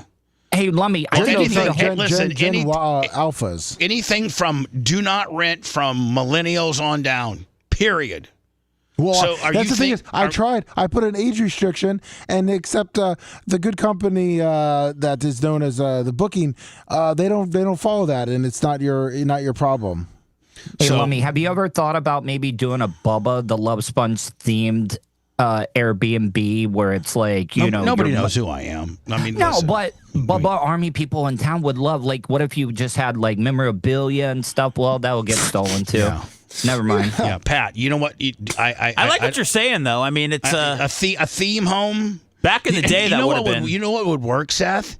If you had where Lummy's house is and houses like around, I got to think, Lummy, back in the day or even maybe today, the houses that are around Ray J Stadium, that's not the best of neighborhoods, and you could probably pick those homes up for, I don't know, pretty good prices. Make them Buccaneer themed, homes, like Seth, close to the stadium for people that are coming to watch the Bucs game. Yeah, but you know what? Most of the people that are renting are the visiting team. So you're gonna have a Bucs theme house, and they're gonna completely gut it because their Eagles just got beat by the Bucs by 2 touchdowns, and they're gonna make the house pay for it. That's right, especially Eagle fans. So I mean, have you and Ashley had the conversation? Because I know that it's still not rentable. You still have no closure on prosecution of these people. They're not. The people that did this damage to your Airbnb have not financially been, you've not been compensated by anything. No, they said they're not responsible. The booking company that you use, Booking, this happened to be a Booking.com. They're not helping you. No. I mean, has Ashley said, we're selling this place? Like, we're getting rid of it. Yeah, that's what we're think about this, into. Lemmy. Think about this. Quality of life. And as your son... Seth will attest, the older your kid gets, the more fun they become. Because they develop in their own personality, and they can do more. Their vocabulary increases. They understand stuff more. So as Walker gets older, it's important that you spend as much time with him as you can, and think about how much time this particular house. Now, again, you bought it before you were married. Yeah. And so you bought it at a much different time than now. Now you're married with a child. That wasn't the case when you bought it. You actually bought it to live in it, right? Before you met Ashley, you were going to fix it up and live in it. And then if you ever moved away, you were going to, do what you're doing now, rent it or flip it. So your life is so much different than the mindset that you had when you bought this place. And Walker's increasingly getting older and getting more fun to do athletic things with and guy stuff with. That think about how much time and how many hoops you've had to jump through, and from the permitting nightmare to the sod to the retention pond to the all the nonsense, and thousands of hours and tens of thousands of dollars later, you have this rentable home, Airbnb, Verbo Booking. Think about how much more time you could spend with your family, and more importantly, Walker, if you didn't have this albatross of a property that requires a lot of your time. Well, there's many a times that you go right from work to there to work on it. Well, no, for a month, I I didn't do any work over there. It was running itself, which was nice, and it actually felt like it was paying off. And then I met my good friends now. So that Can I have a rebuttal? Yeah, Can I go have ahead. a rebuttal? Go ahead, Patrick closing Tuttle. argument here? Patrick Tuttle, go ahead. Think about all the good times we had, me and you, Lummy, in that house when you first bought it.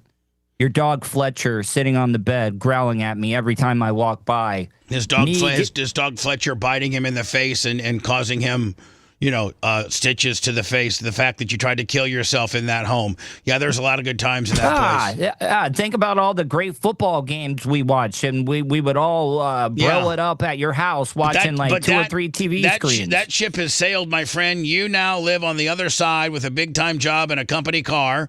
Colton's got his own stuff going. The house, listen, it'd be like saying you and I reminiscing about all the great times that we had in my big mansion. It doesn't. That ship's over, buddy. We can't be like Al Bundy and talking about how many touchdowns we scored when we were in senior high. Okay, we have to talk about today's reality, in today's real world. That house sucks. That house sucks for Lummy. Wow. And if he could sell it and make 80, 90, 100 grand on the deal, Lummy, on your best estimation, are you pretty significantly ahead on the equity of even on a bad housing market? Yes. So get rid of it. There's a lot of gentrification going on around there. I say you hold and wait until more happens. You can't. It's not. Tuttle, my financial advisor here. Okay. Well, you know what? Ashley's mine. Yeah. Do you know how? You know what? I'm speaking in tongues through Ashley. Okay. Ashley, I guarantee you, and she's the booker. I guarantee you that Ashley wants that place gone. Oh yeah. No, hold on. Am I right or wrong? Oh, you're right. Ashley wants it gone. Put your foot down, I don't know why there's not a goddamn for sale sign right now on it. Got to fix it up first. You bought that before you met her and got married, and you're going to let her tell you what to do with the house that you have before her? I am. You're damn right. Damn right. Didn't go against her. Happy wife, happy life. You want to get your ass kicked at Barb? Go ahead and keep screwing around with Ashley. I'm just saying, though, I've been down this road before. Go ahead and get Ashley against you and see how fast you get canceled. But that's Lummy's possession. That's I know he's happy and everything right now, but what I'm trying to say, though, if she's the one, you should do it because you want to do it, not because Ashley is forcing you to do it. He wants to do it because it makes her happy, and that's what she wants. And deep down, what about Lummy? He's torn. He's 50-50. He can go either way. And Lummy, is your fear that you drive by that house in 20 years and it's worth like $1.2 million? It could be gentrification. Just saying. Listen, you know what? Listen, I should have. In that case, I should have borrowed the money from somebody and stayed in my home because it just sold for $2.6 million, and I only sold it for 1.2. It's doubled in half. But you can't live like that. You can't live like that. Yeah, you can't. You just can't. You know what? You put a value on all the more time that you get to spend with your son. What's that worth? Exactly. It's immeasurable. Priceless. I hope this isn't Charlie. I just don't have time for him at this point. Hello, Bubba. What's happening? What's happening, LH? Hey, how you doing? How y'all? Everybody in the house. Hey, man, Tuttle on fire today, bro. Ever since that Alex thing, man, he got his comment. I hear him talking now. I forgot he was on the show. He used to be so quiet. I was thinking, he needed to be back in studio at one point. That's why I thought he used to be quiet all the time. But he done brought up 3 good points for me today. Could I name them real quick? Yes, you may. I'm going to talk about what y'all talking about. All right, go ahead. When the beginning of the show, when y'all was talking about the meat tasting, and you brought up the conversation, like you say, back in the days, the caveman, they used to saute the meat, put a lot of sodium on it, and hang it up. And then when Tuttle came on and talked about the meat testing, he said fermented shark.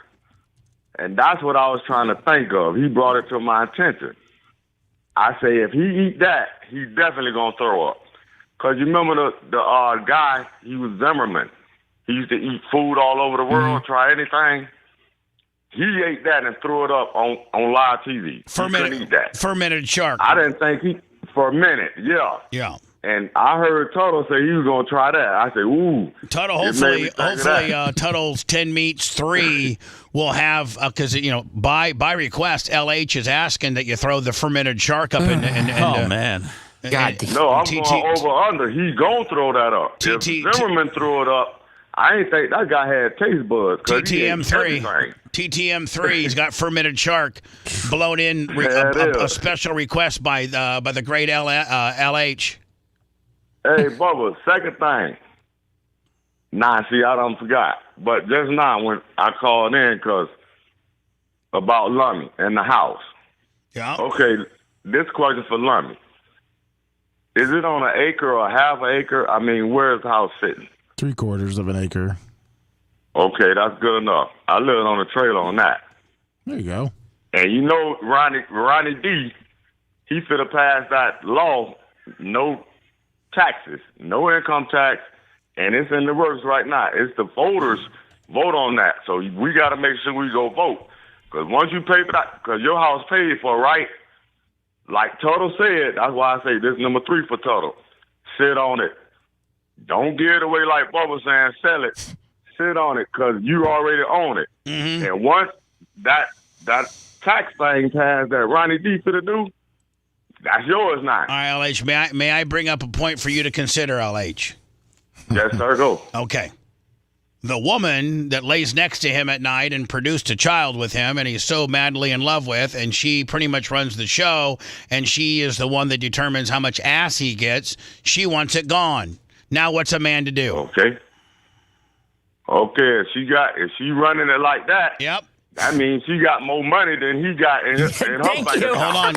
I let her call that shot, but I had that house before her. I know that, That's mine. That's like you got your car, Bubba. You Merch Creek probably don't want to ride in that no more. LH, you gonna keep that. Old girl. Yes, sir. Old girl lays down beside him at night and gives that ass up or not, and old girl's rich. Old girl, he's on her insurance. She's not on his. He's on her. She's got a 6-figure job. I'm just saying, LH, there's some things you don't know about that you might want to maybe reconsider your, man on the streets opinion that, old girl wants the house gone. She wants I ain't never been married. Let me cut y'all right there. I've never been married. Well, every girl I've been with, when daddy wanted something, I just get on that. I ain't got to do nothing for old girl. That's called rape, sir. When I'm at work, she go to the mall and buy me clothes and shoes and bring it home, and I take her out. But when we get in that bedroom, ain't no finances in there. That's my job. I know. Because I put it on old girl. Yeah. That's why she with me. Well, dick down. Let me put it down on old girl too. Yeah. But old girl. Yeah, Lummy got money too. Yeah. He bought the house for old girl. He ain't got near as much as she does. I don't know why we call an old girl though. Hold on. Old girl's got triple the amount of funds that Lummy's got, and 3 times the common sense. So, but Lummy was doing fine before old girl, right? Just like Tuttle said, we used to party, watch football games. It was his. Mm-hmm. Old girl just changed. He needed more room. I had a nice car. My girl got pregnant. I had to buy a bigger one. LH, do you want to move your trailer in the back of my lawn? I'll give you a good deal. House, Lummy. Not yet. Don't sell it yet. LH, we really appreciate your real estate insight, my friend. And more he can do property management for you. Man, I'm listening to your real estate insight. You can be the caretaker. Right. That's my opinion. That's why I'm calling. And that's why we appreciate you. You listen to the show intently. You give us advice that we can or cannot listen to, and you're a great listener. And I'm so thankful for you, LH, in so many different ways. All right. Hey, and one last thing. All right. I love the show. Kid, I just sit and listen. I listen every day. You know what I'm saying? I just don't call. LH, let me ask you. Let me ask you. Relate. LH, only reason I called today because Tuttle is talking, and that's what I was waiting on. LH, let me ask you a question. On the mic. Let me ask you a question. Have I asked you before about giving us your address and me having the Merch Creek send you out some Bubba Army gear for you to be able to sport? Would you like that? Yeah, you've asked him. Yeah, you said you were going to send it to the barber shop, but I don't know them guys for real. I was just making that up that day. Okay, so I have no place to. I mean, I'd love to get you, a T-shirt, just a. How bunch. about I come pick it up? I live in St. Pete. Yeah, I could take it to you. I mean, Seth could meet you at a park sometime. I ain't gonna recognize. I never seen. I only know how you look. Okay, that's better. I never seen nobody else on your show. I couldn't tell you how nobody look except you. Okay. I seen you on billboards back in the day. I don't know what you look like now. Not like that. I think Seth's going to stand out in your neighborhood. I'm on radio. All right. Like you ask people how I listen on 98.3 and 820. Perfect. But 98.3 been bad lately because the signal don't come in good. So I listen to it on 820. Clear. All right. LA, You know do you know what Enrique Iglesias looks like? Because that's what I look like, and I'll be heading towards you with a bunch of Bubba Army gear. I thought he died. LH, we'll figure out one of these. I got to get going now. I'm running late, but we'll figure. I just come to the shop. I know where it's at. I come to the studio. Oh, okay. When my girl get off work, I get the car. I ain't got no license, so when she get off work, she bring the car home. I drive that over there, pick her up. Oh, well, see, I don't want you driving with no license. Drop off a little something. I'm like Charlie. I don't want y'all to know who I am because I don't know who y'all are. I just listen. How do you lose the license? I do a meet and greet. I told you, Bubba, I know you from your sister a long time ago. Okay. I seen your picture in her house when I was delivering her some furniture. Oh, okay. This back in the 80s. Right. All right, LH. You know what I'm saying? You don't remember that. We'll figure. I got to get going, LH. Yes, sir. Y'all have a great day. All right, see you later. LH makes it tough to do business. Wow. No driver's license. I'll grab the car when she gets back. I'll drive illegally over here to Tampa and meet you at your studios. When I had a suspended license, I got to tell you, it was the safest I ever drove.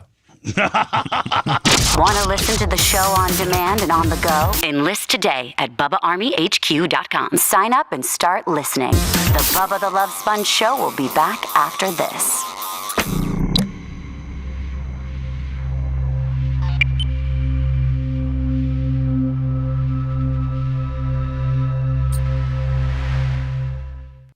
I'm just glad people are noticing that Tuttle's been on more, because I know we were trying to do that.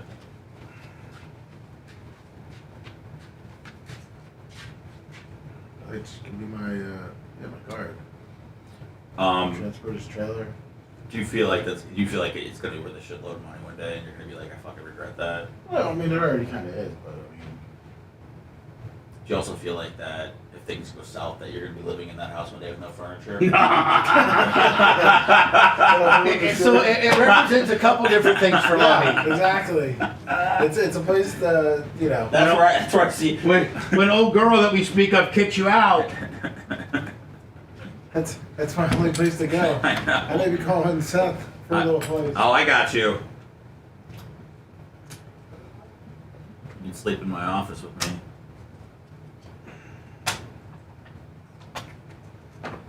That's the room I have every channel. My Lummy will never get bored.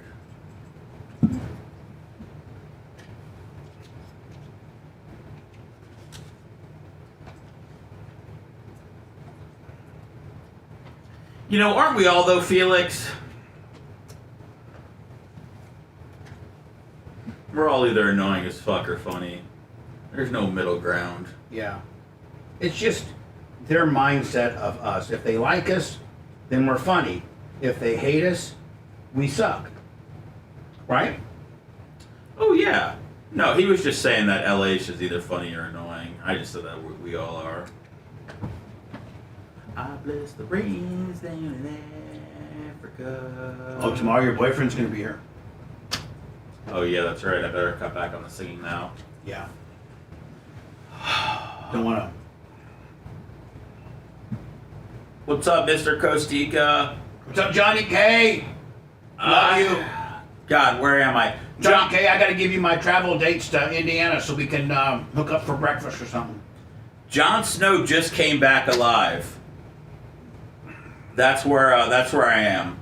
They let him lay on the table for 3 episodes, And then the red woman finally did something worthwhile. She's horny. I followed Stannis the first time. I don't know why I did. Really no redeeming qualities about him. And killing the daughter was just the, death blow.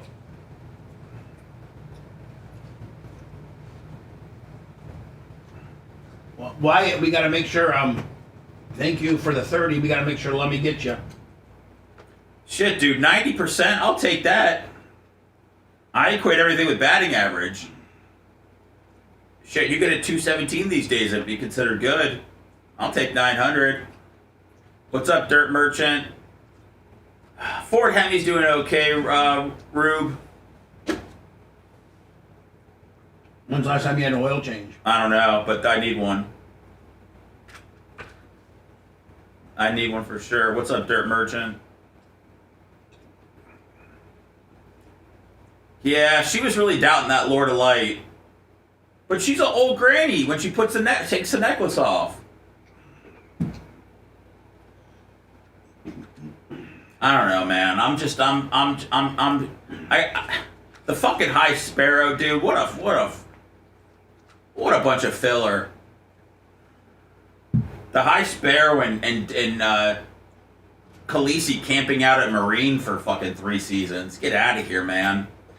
Sorry. Grey Worm's getting speaking lines and shit. Get out of here.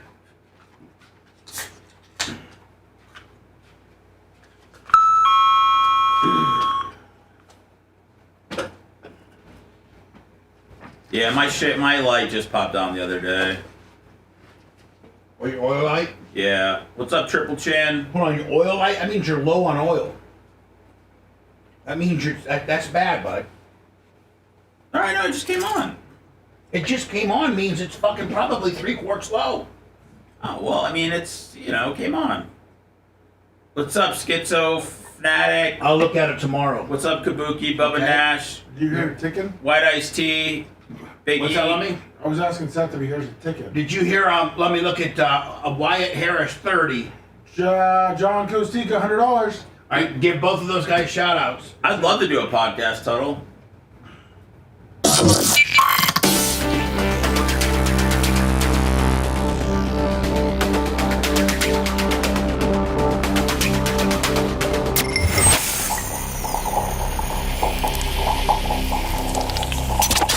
Broadcasting live from the Aquabedo Studios. Aquabedo.com/Bubba. It's the Bubba the Love Sponge Show. Lummy, what do you got for me on the call outs? Wyatt Harris, $30, and John Kostika, $100. Johnny K, I gotta text you to give you my Indiana travel dates. I got my first. I think I only got one Indiana trip planned. I usually do 2, so I always have breakfast or at least try to spend some time with Johnny K. Is the first one when you're doing the opening for the football team? Well, this it's alumni night. Yeah, it's alumni night. I think that's in September. I think. John Cena, can I get a picture? Yeah, sure. So what if you're LH? Let me explain to you what you're watching. We're watching video of John Cena running through what's this called Fanatics Fest. Fanatics Fest, and some guy politely asks, may I get a picture? John Cena, can I get a picture? Yeah, sure. Yeah, sure, he says. Appreciate it, John Cena.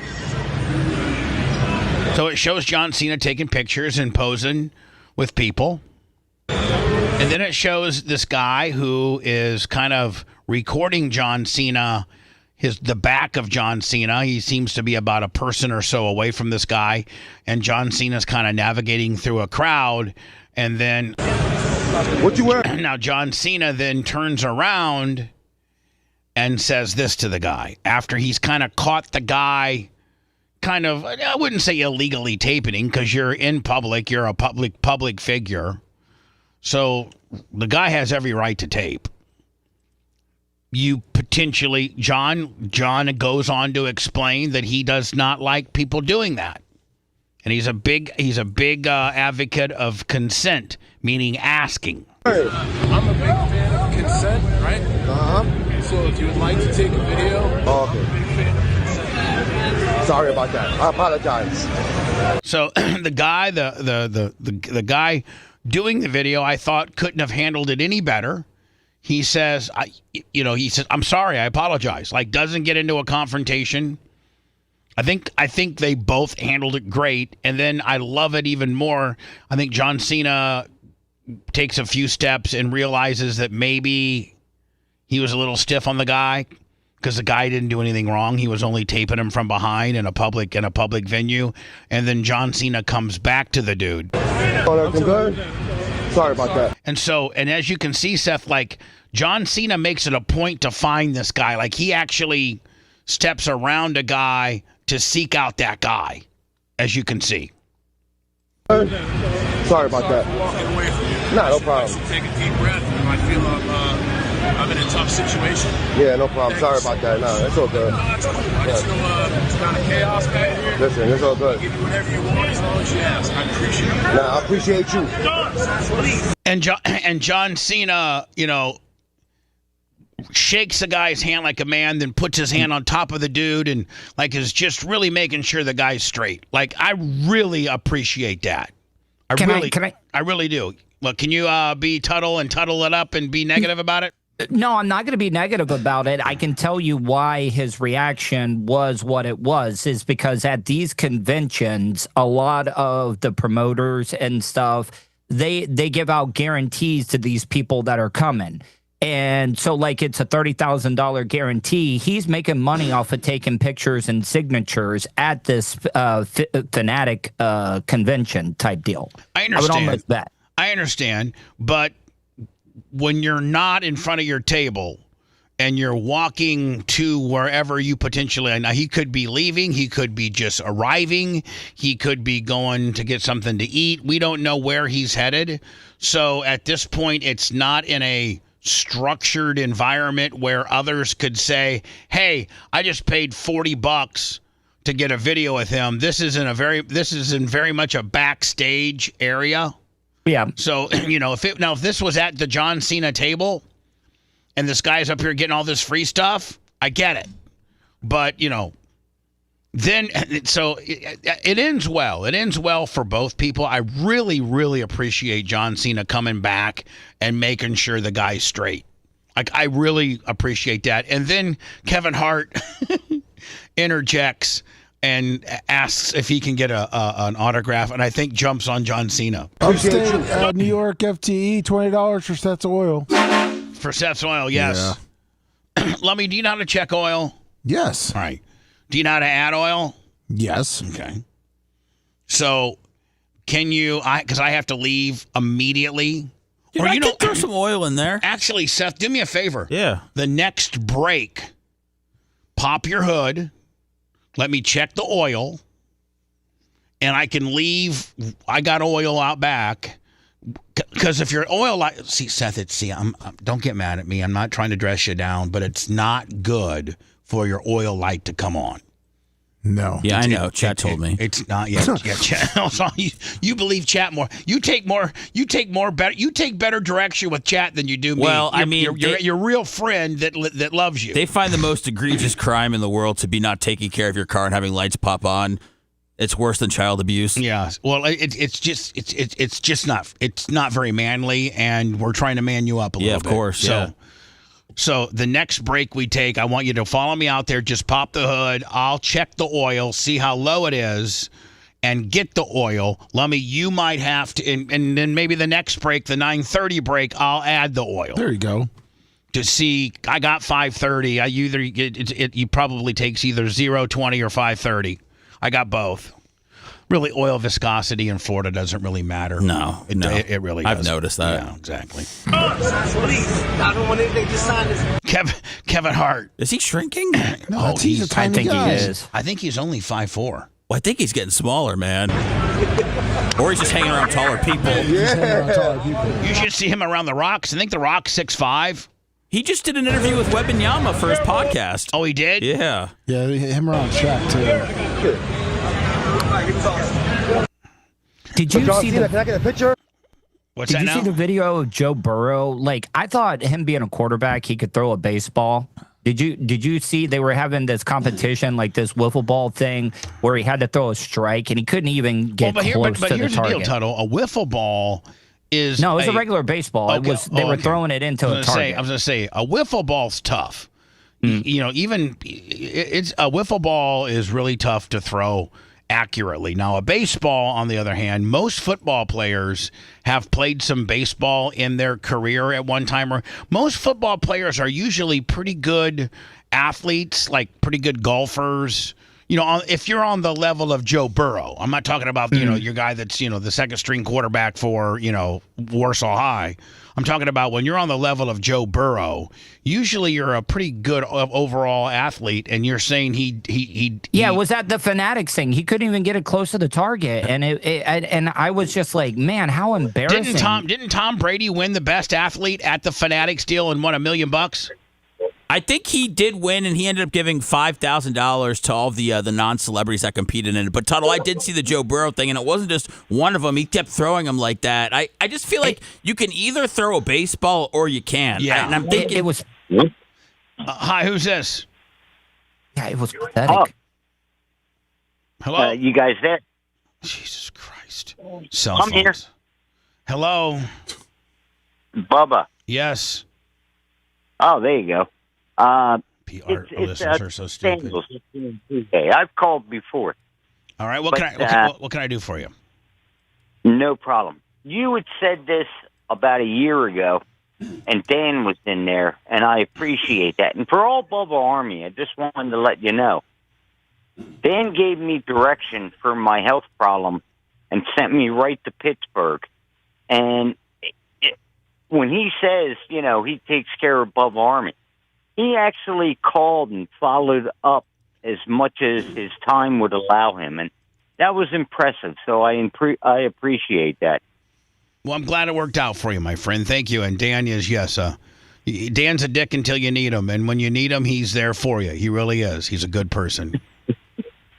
Well, listen, and during that conversation, you actually fell in love with my mother's voice. We were watching you on Twitch then. Now we're listening on YouTube.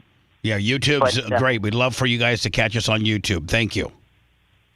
No problem.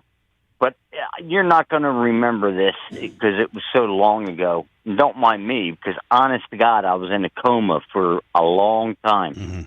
So I've only been home for about 6 weeks now. Okay. But, I told you about a quick story. I told you I was helping my neighbor move because he needed a truck, and then he brought his sisters. And they all knew you from Serious Days. And I was supposed to order shirts for him, and I asked you to autograph them. So we're going to do that today.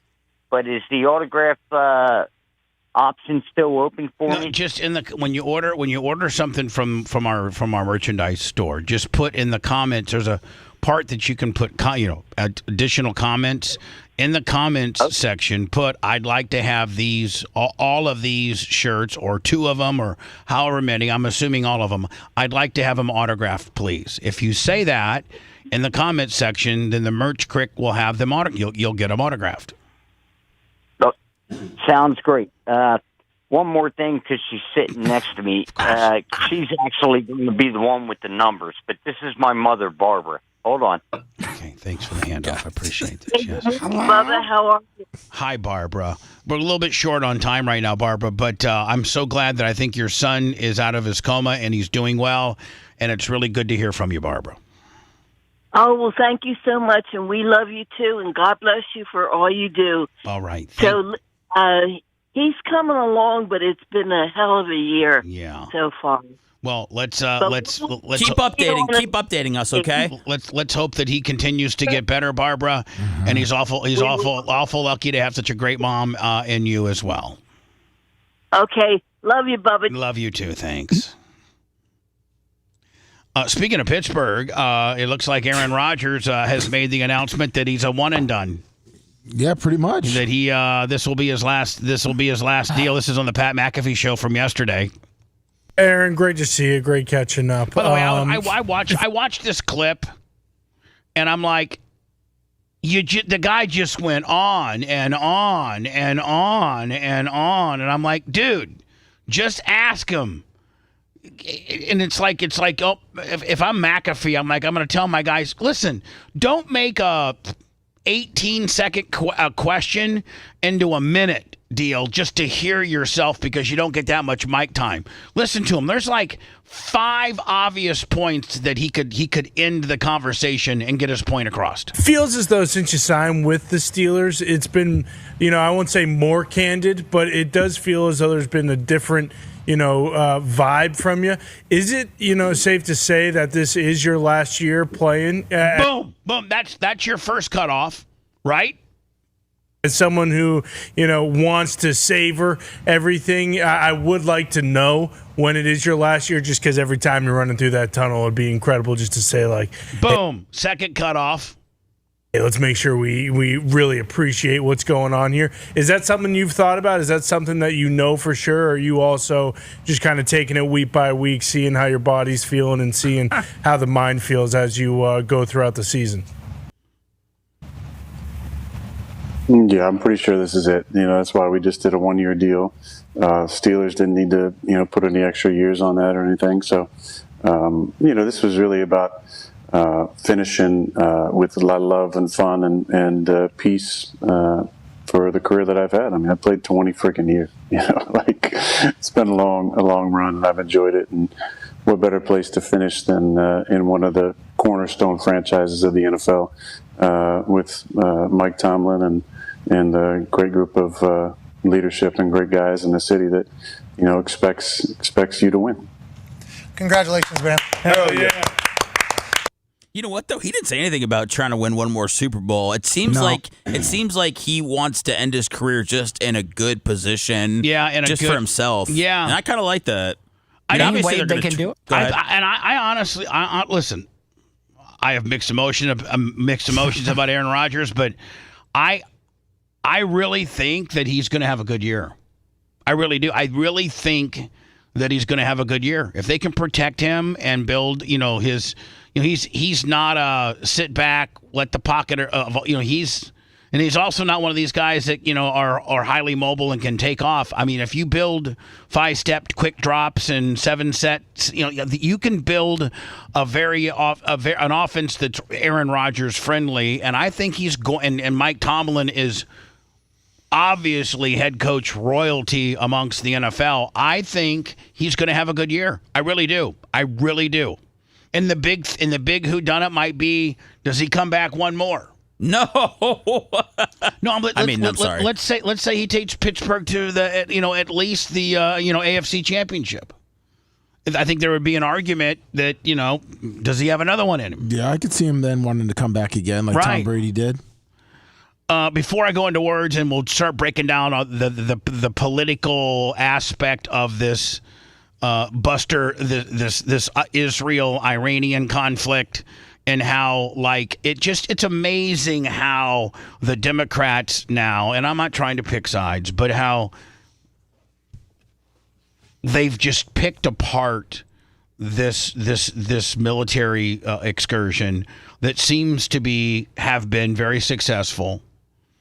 I don't know what anybody else could have done any differently. It seems like it's going to potentially work.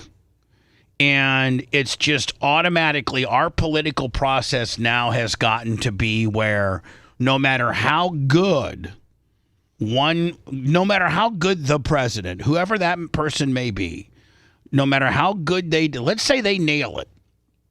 And they nailed. Let's say they nail it. Automatically, the other side just starts armchair quarterbacking everything that could have been wrong, everything, and now you didn't get congressional approval for war. We went yesterday, and we went starting with Harry Truman,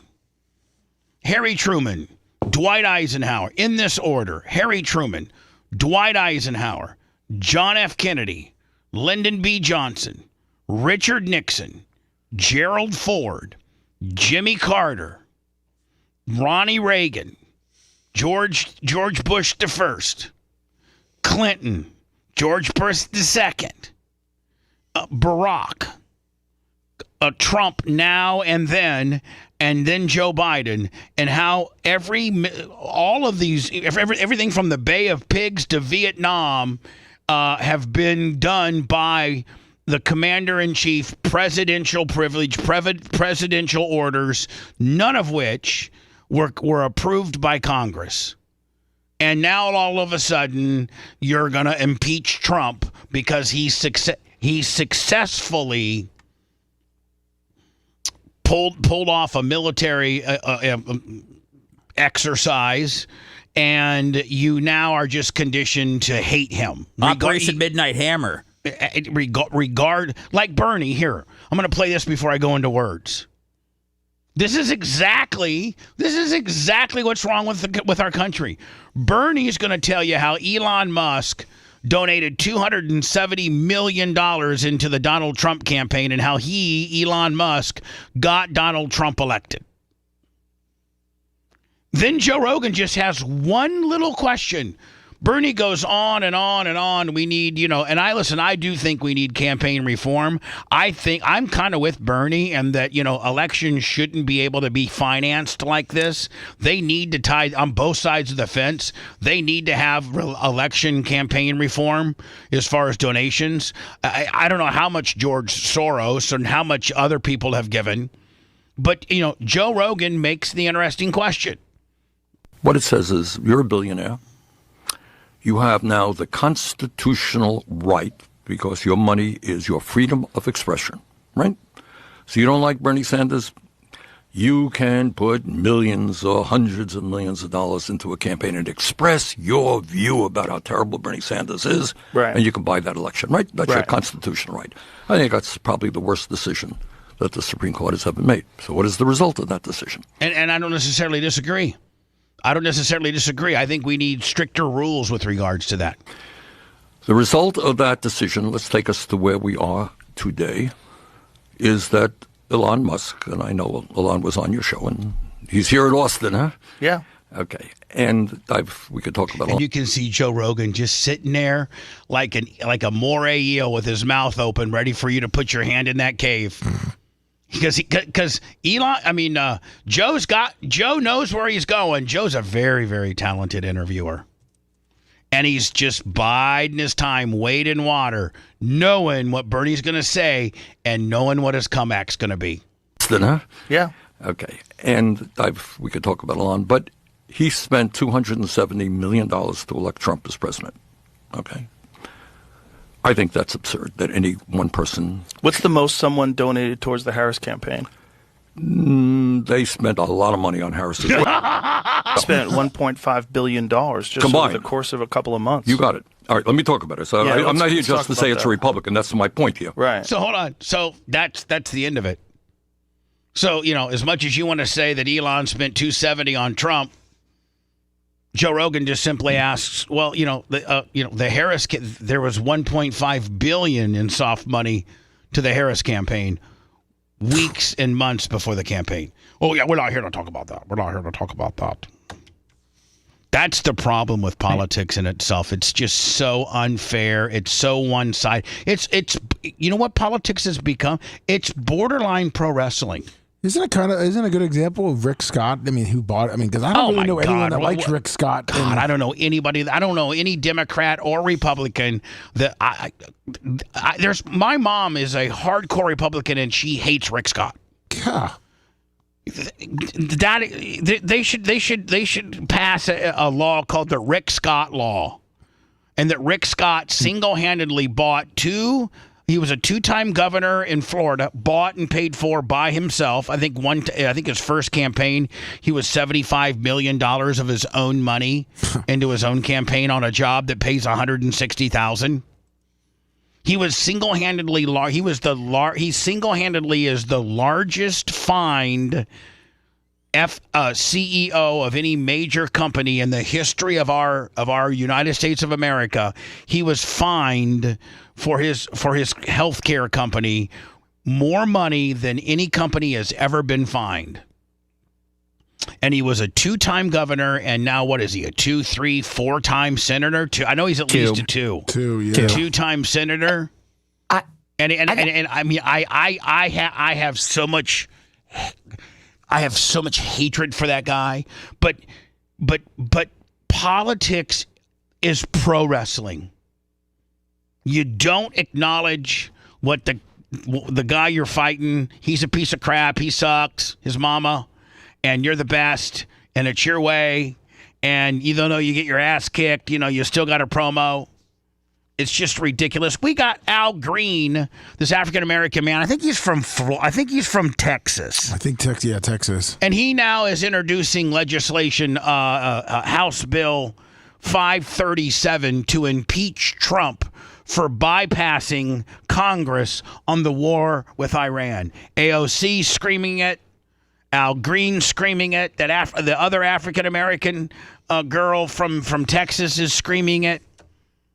And it's absolutely ridiculous, especially this AOC stuff. Like, is she the new face of the Democratic Party? Yeah, this guy from Florida, though. Have you heard of this Maxwell Frost guy? Who?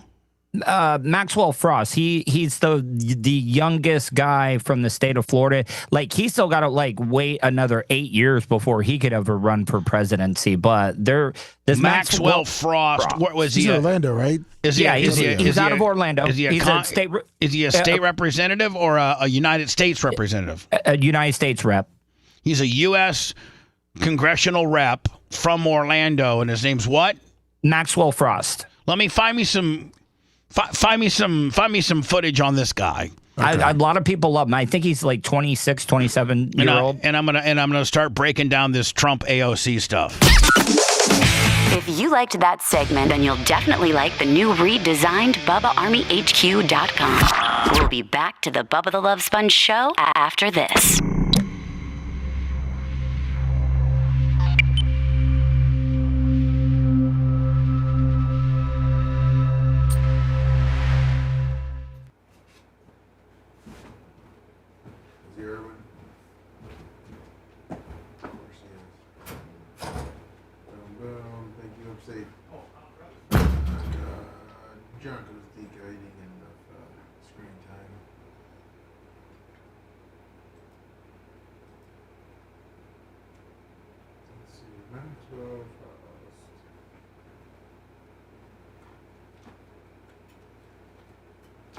Oh, Thomas Gilshead, where's that at?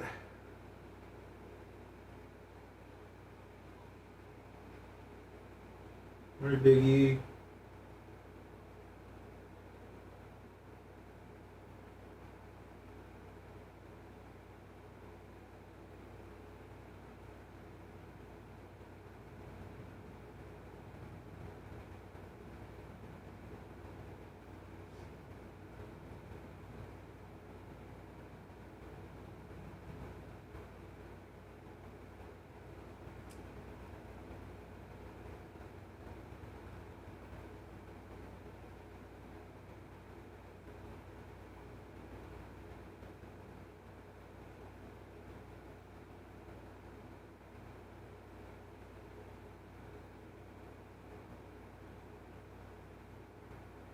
So can you email this to me? This makes it a little easier. 'Cause I found an X a couple I sent Bubba. I'll look him up on YouTube. Just gonna take me a second. I gotta get the exact. Just go to.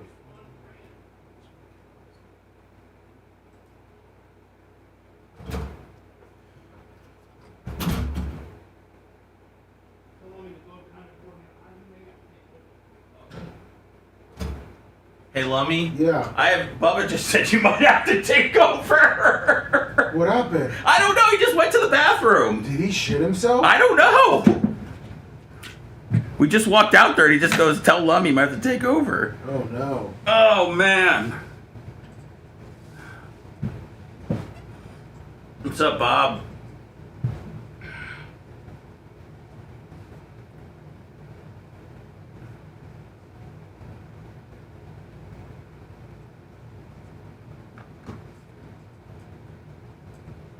Did you check your oil? I'm not gonna have any comment on my oil, Lummy. Okay, I didn't know if he even got out there. That's Well, he got out there. What's up, my Wade ISD? He got out there.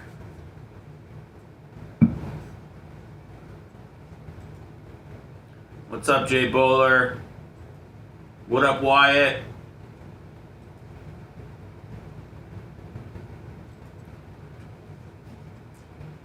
What's up, Gary? I feel like I haven't talked to you in a while, man.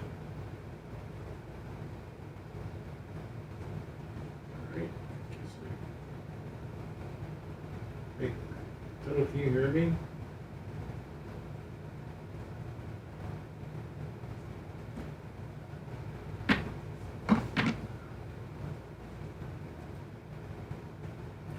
Honestly, Pappy Jasper, if I can speak freely and candidly, I know that I get judged heavily for my lights in my car.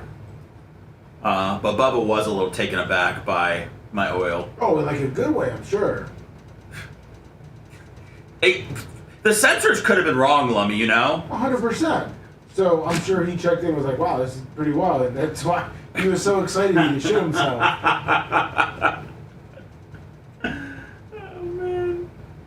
Trey Grumpy old biker, I am gonna need some.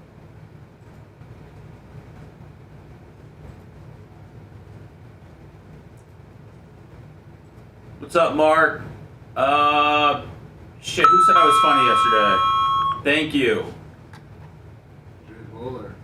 Jay Bowler said thank you. You're just trying to get 1% better every day. That's what they say. Wait, watch her. Should we check on Bubba? What's that? I said, should we check on Bubba? No, I think you got the orders. You got the marching orders, Lummy. You're the general. I'm gonna give you insurance money too.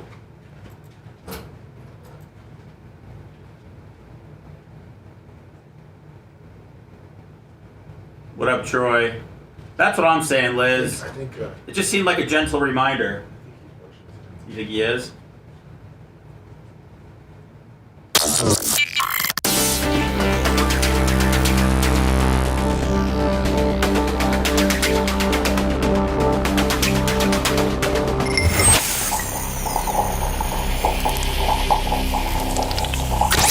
Broadcasting live from the Aquabito studios, aquabito.com/Bubba. It's the Bubba the Love Sponge Show.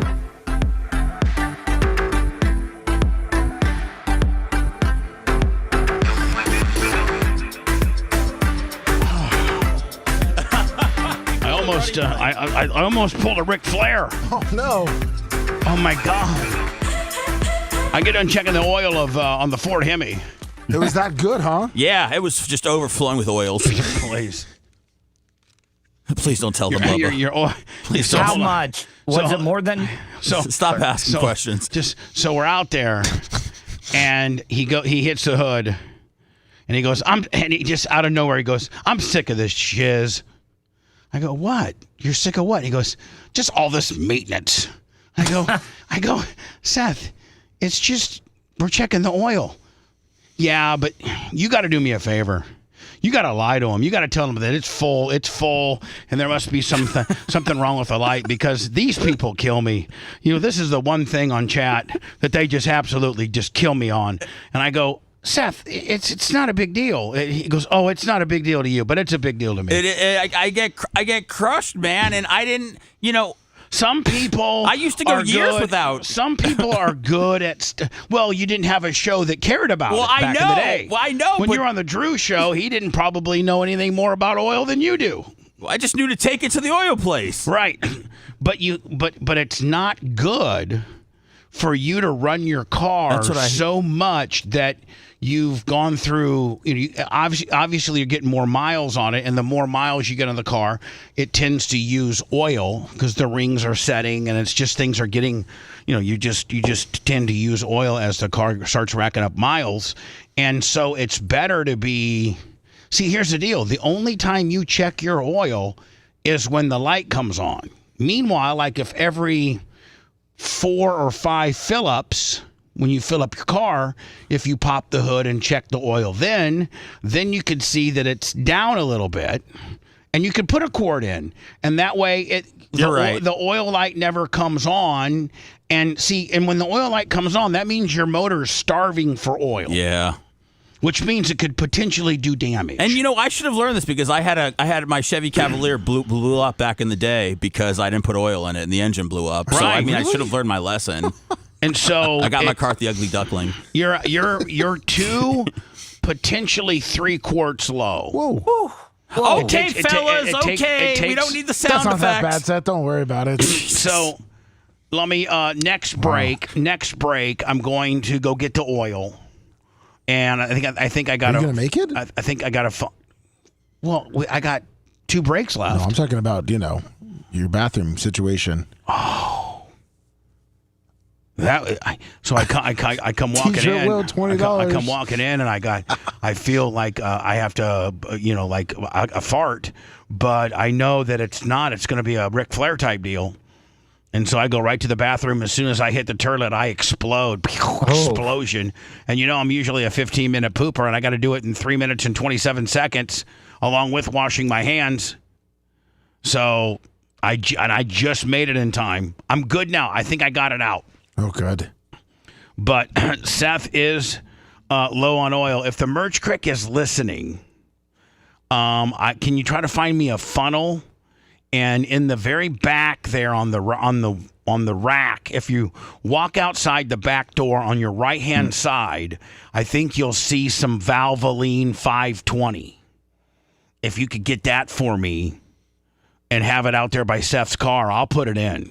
Oh, you don't have to do that. Next break. Stop it. No, I have to. Well, I know how to get it in. I mean, I know how to check the oil. You pull that little thing out. Are you how much leave gunk? Him? Yeah, are you going to leave him like an extra couple gallons to carry around in the trunk? No, because I'm just going to, from time to time, occasionally once a month, check. First of all, he needs to go get an oil change. What's a filter look like, you think? Well, I mean, it's a K&N, so it's lasting forever. It's as clean as the wind-driven snow. Well, I mean, no, it's not. Well, I just wanted to say that. Right. I've never said that before. You got that from me. Did I? Cleaner than the wind-driven snow. I thought I heard it in Game of Thrones. It's a northern thing. Thank you. So anyway, maybe Merch Crick can go get me some 520 or some or 0 to whatever the hell. Whatever you got back there. And a funnel, and I'll next break put the right amount of oil, so at least you're running around with and your motor's not scavenging. That's what it's called when it's just trying to find oil that's not there. And this heat, too. Oh, yeah. It's even worse. It's true, Tuttle, yeah.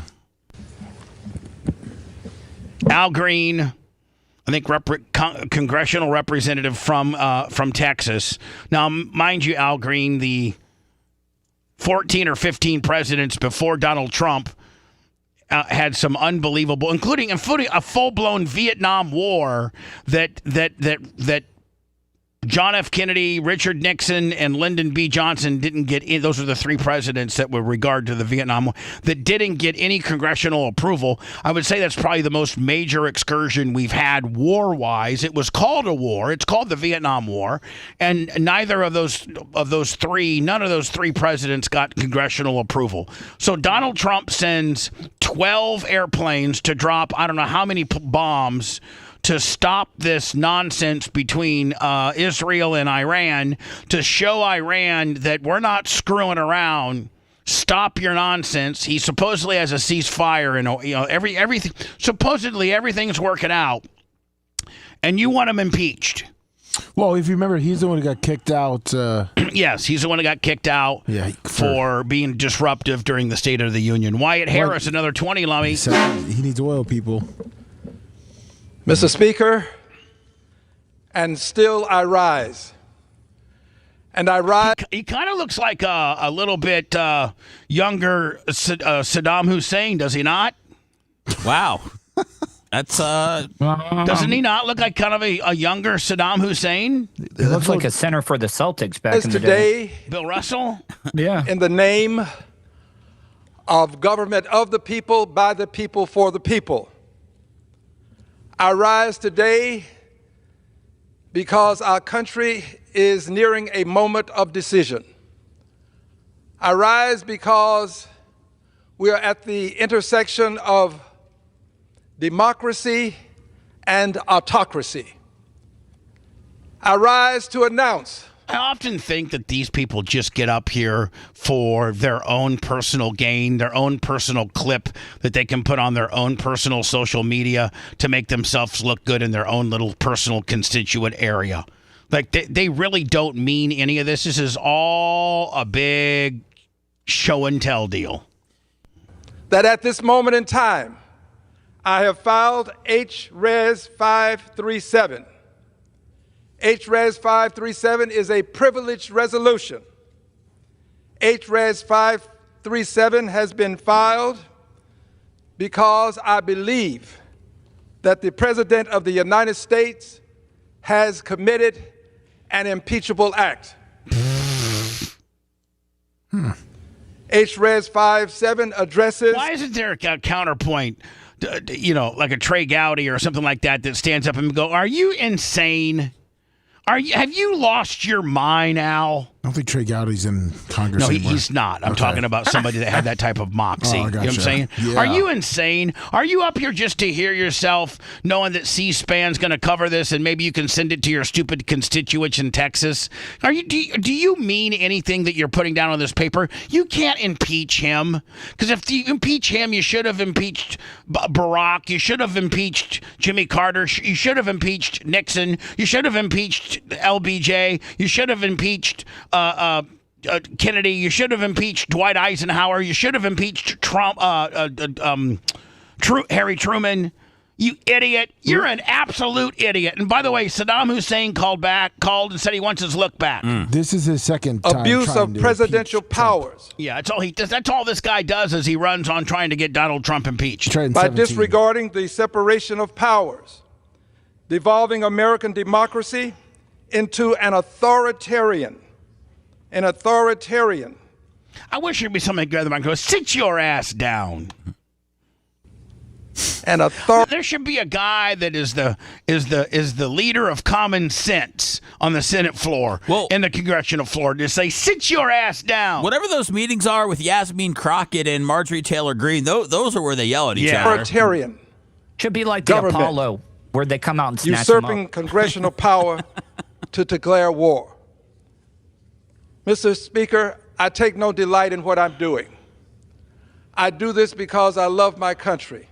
You do this is because you're a piece of shiz. Sorry, he's I tried, do he's this tried 3 times now total. This is his third time. Because I understand that the Constitution is going to be meaningful or it will be meaningless. I do it because I understand that the President of the United States of America has a duty to consult Congress before taking this country to war. No, he doesn't. If he's going full-blown war, yeah. And then this idiot, she's from Texas too. Obviously. She's mad because she didn't have a secret meeting. They didn't have a secret meeting getting her approval on this. Obviously, has been bombs. Missiles. Why do black people hate Donald Trump so much?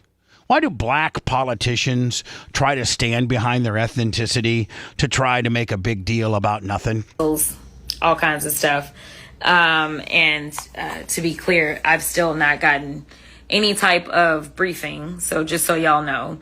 I tell you what, you did get some briefing on your eyelashes. Would you though, Bubba? Nobody's tried to call us in. Yeah, I probably would. I'd hit it.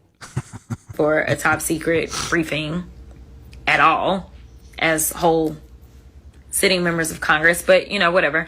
So I wanted to make sure that y'all knew that. So unfortunately, my information is not any more advanced than the information that you're getting, whether you're watching TV or if you're on social. Obviously. Yeah.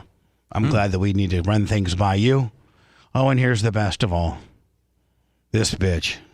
That he unilaterally brought the United States into a war without congressional approval is a very grave public admission. It is illegal. It is unconstitutional. And because it worked and because people for the most part, on both sides of the fence, whether it's Fetterman or whether it's, whatever, are happy with what happened, felt there need to be some type of resolve. We needed to do this in order for Iran to realize how badly they're messing up and how we're not going to allow it. And so, for me, while the president is posting something about a ceasefire, I think what he also posted was an official acknowledgement that this was war. And I think that is... Are the people that live in her district retarded? I don't know if we could say... I mean... I can. Right. Have anybody checked the IQs of the people that live in her district? Something that should be taken into very serious consideration. There are a lot of Democrats who are throwing cold water on the idea that the president deserves to be impeached over this and saying that he shouldn't be throwing around impeachment given it's such a great, what's wrong with this dude's voice? Oh, my precious. Matter. What do you say to that? I mean, of course, everyone can have their differences of opinion regarding that matter. A resolution has not been filed, and not filed in a privileged sense. I believe... Oh, yeah, Al Green just filed one. That a president bombing... Now, are there some Democrats that are laughing at these Democrats? Oh, yeah, that's bringing the this vote country was so into big. direct conflict with another nation state without notifying... You mean Barack Obama that dropped 26,000 bombs with no congressional approval? How about that? Full notification of Congress without congressional approval, endangering service members. I don't want to live in a country that needs your approval on anything other than being a big booty Latina hoe. U.S. military bases. Maybe drop that top down one button. We can start talking. She got a little cleavage showing. Yeah. Not providing intelligence. A little too greasy is looking. Reckless. I think that. You don't wash it. And we know. How about wearing a little makeup? This is not a left or right issue. An overwhelming amount of bull crap. Americans are opposed to the United States being dragged into war. Has there been... somebody said that... I don't know what Donald Trump's popularity poll right now is, but somebody said his numbers are going up right now based on this working out. I've not seen his support records. House blocks progressives' bid to impeach Trump with bipartisan support. House votes to quash impeachment bid against Trump, showcasing bipartisan unity. Progressive lawmakers' resolution to impeach Trump tabled in a decisive House vote. Bipartisan support emerges as 128 Democrats join GOP to block impeachment proceedings. Man, is that AOC's complexion? Ooh. Talk about crater face. Look at that. House utilizes procedural mechanism to avoid direct vote on impeachment bill. Get out of here with that fake news. Did you see Trump's I don't know what the Truth social post about AOC? Yeah. Here's before I go and put oil in Seth's vehicle. Stupid AOC. Alexandra or whatever, Cortez, one of the dumbest people in Congress, is now calling for my impeachment, despite the fact that the crooked and corrupt Democrats have already done that twice before.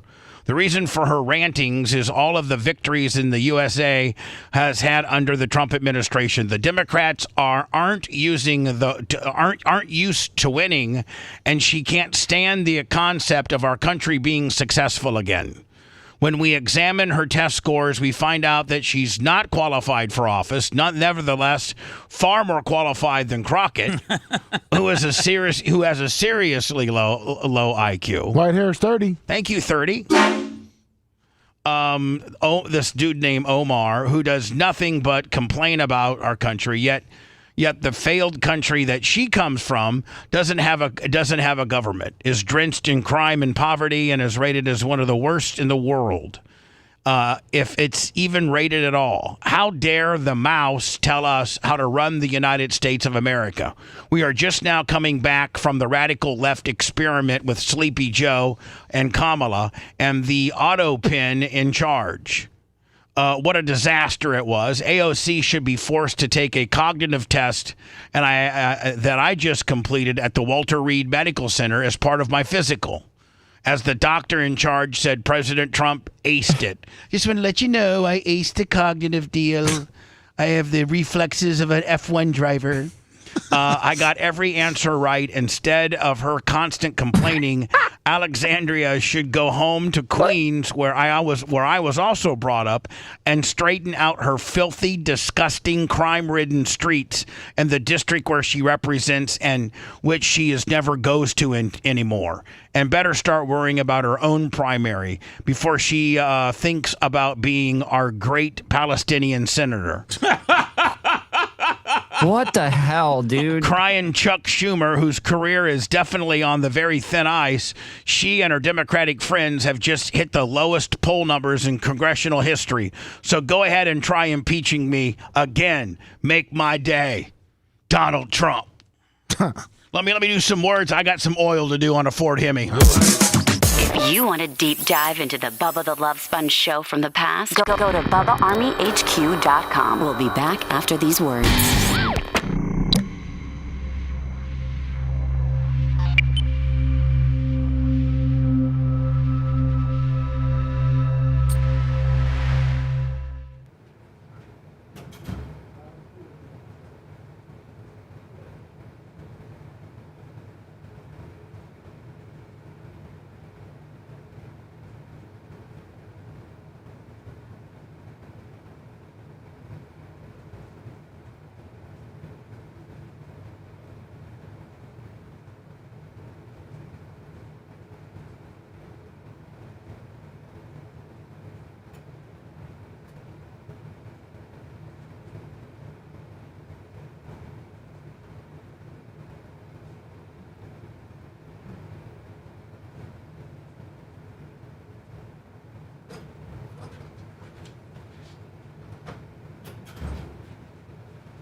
True.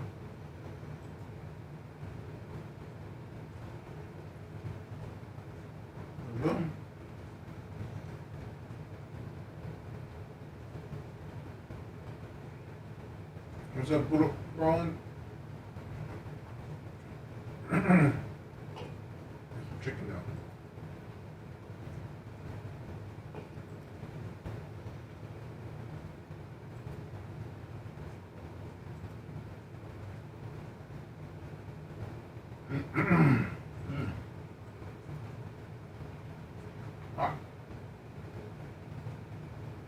All right, everybody. I'm going to come in here. I had to go use the restroom. I guess I can sit in here. Oh, Lummy's back now, too. I don't want to, talk over him. Everybody was talking about how loud my microphone was, and I don't want to overtalk everybody.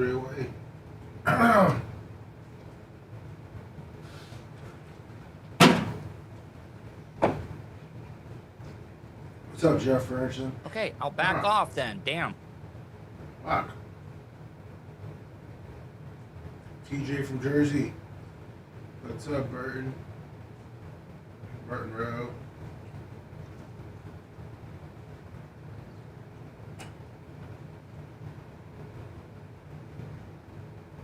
Macho Man told me to tell you guys to fuck off. I'm not hot. I'm just clear.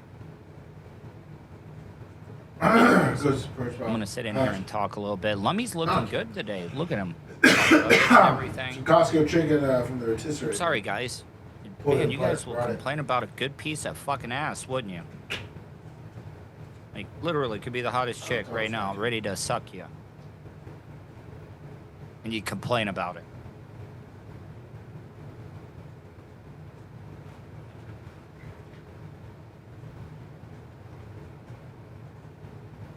Yeah. All right. I just want to make sure. I want everybody to be happy. I'm here to super serve all of you guys. Trying to do what I can do. Yeah, we barely put any oil in it. It was topped off on me. Oh, it was? Yeah. Two funnels. Oh. They were mini funnels. Like this? How's the Tuttle cam is messed up, Chase? How's the Tuttle cam messed up? because I'm too Dude, clear. maybe I'm like in the middle. even like less than I that. would love to I'm not hear really doing your quarts and feedback, ounces and Chase. gallons, but it was How was the definitely camera a messed small, small liquid measurement. Oh, that's it? Thanks, Use an Frank. eyedropper to put it in? Yeah, and exactly. I just would love to hear from Chase to find out, like, you know, why the camera is messed up. Please, Chase. I want to know. I want to make sure you're happy. Text me when you drive home. Let me know if the light comes off. Okay. It should, because you're. Okay.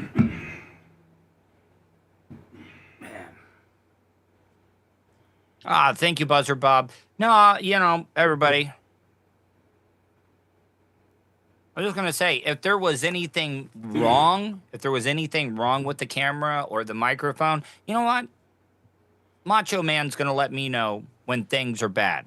MTV announces return Gotta to make all sure music everything video is format. clear, clean, and crisp. That would have been cool before Triple the internet. C. Clean, What's that, bud? clear, and MTV's crisp. doing an all music format. That's Macho Man's all-bit music videos. motto. Like they used to be? Yeah.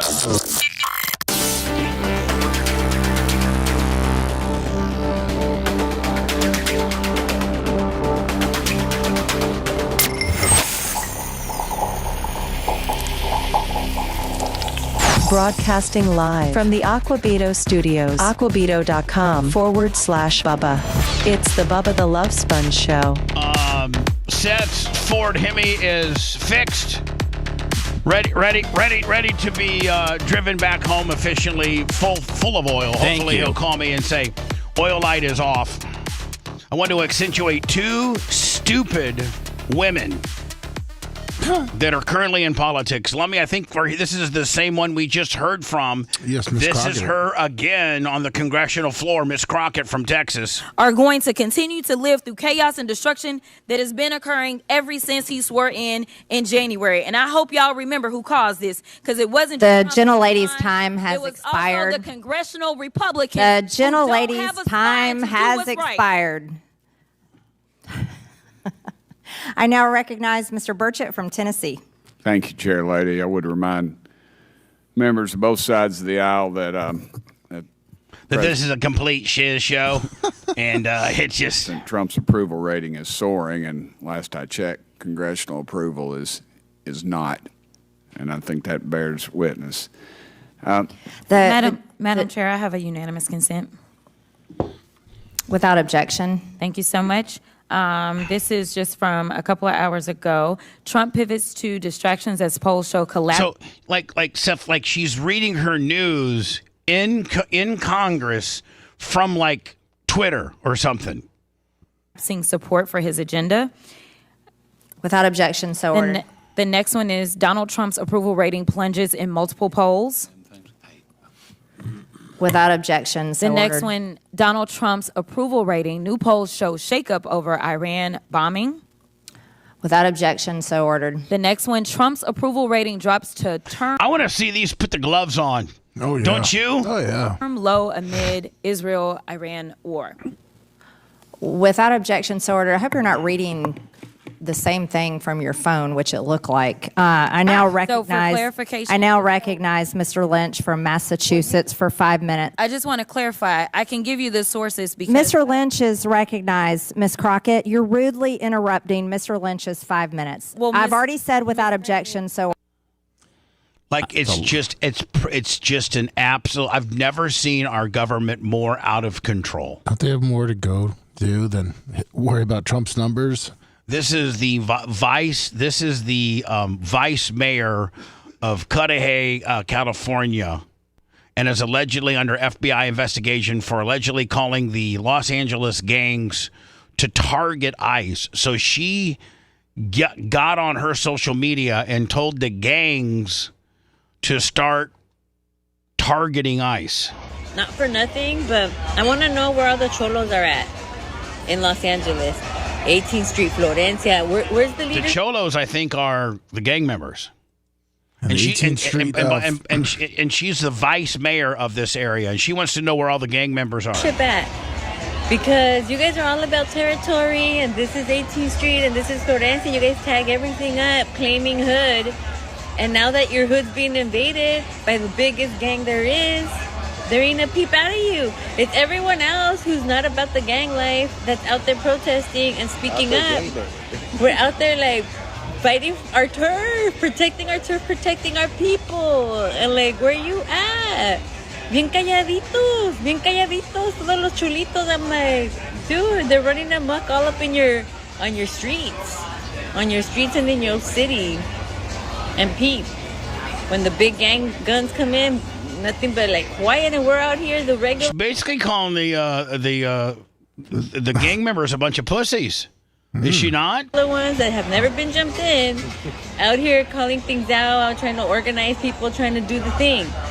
So don't be trying to claim no block, no nothing. If you're not showing up right now, trying to like help out and organize, I don't want to hear a peep out of you once they're gone, trying to claim that this is my block. This was not your block. You weren't even here helping out. So whoever's the leadership over there, just fucking get your members involved. Oh, wow. I mean, it would have been cool if she went over there to meet with the leaders and sit down and propose, you know, I think it would some have been cool destruction. if Tom Holman would have came in and clotheslined her. That's a possibility, I think. Lummy, I gotta go, man. I got to go get my blood panel done. Good luck. Rest assured, Lummy, that Seth's car will make it home, and Merch Crick's going to give you instructions on where to drop that stuff off. Oh, yeah. And I'll be selling you some money today. Thank you, sir. All right? I will respond to you. The baby face scheduled for tomorrow, he's locked in? Oh, he is. Fantastic, which means there'll be a Blizzard podcast as well. We'll see you tomorrow.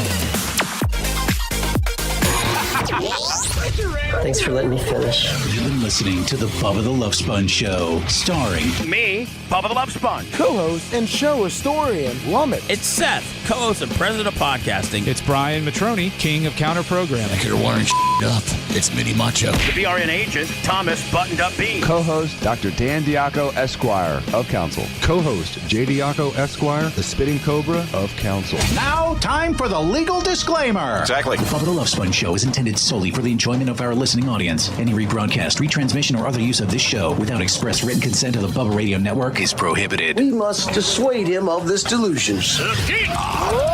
Until next time, always remember. I'll repeat hello.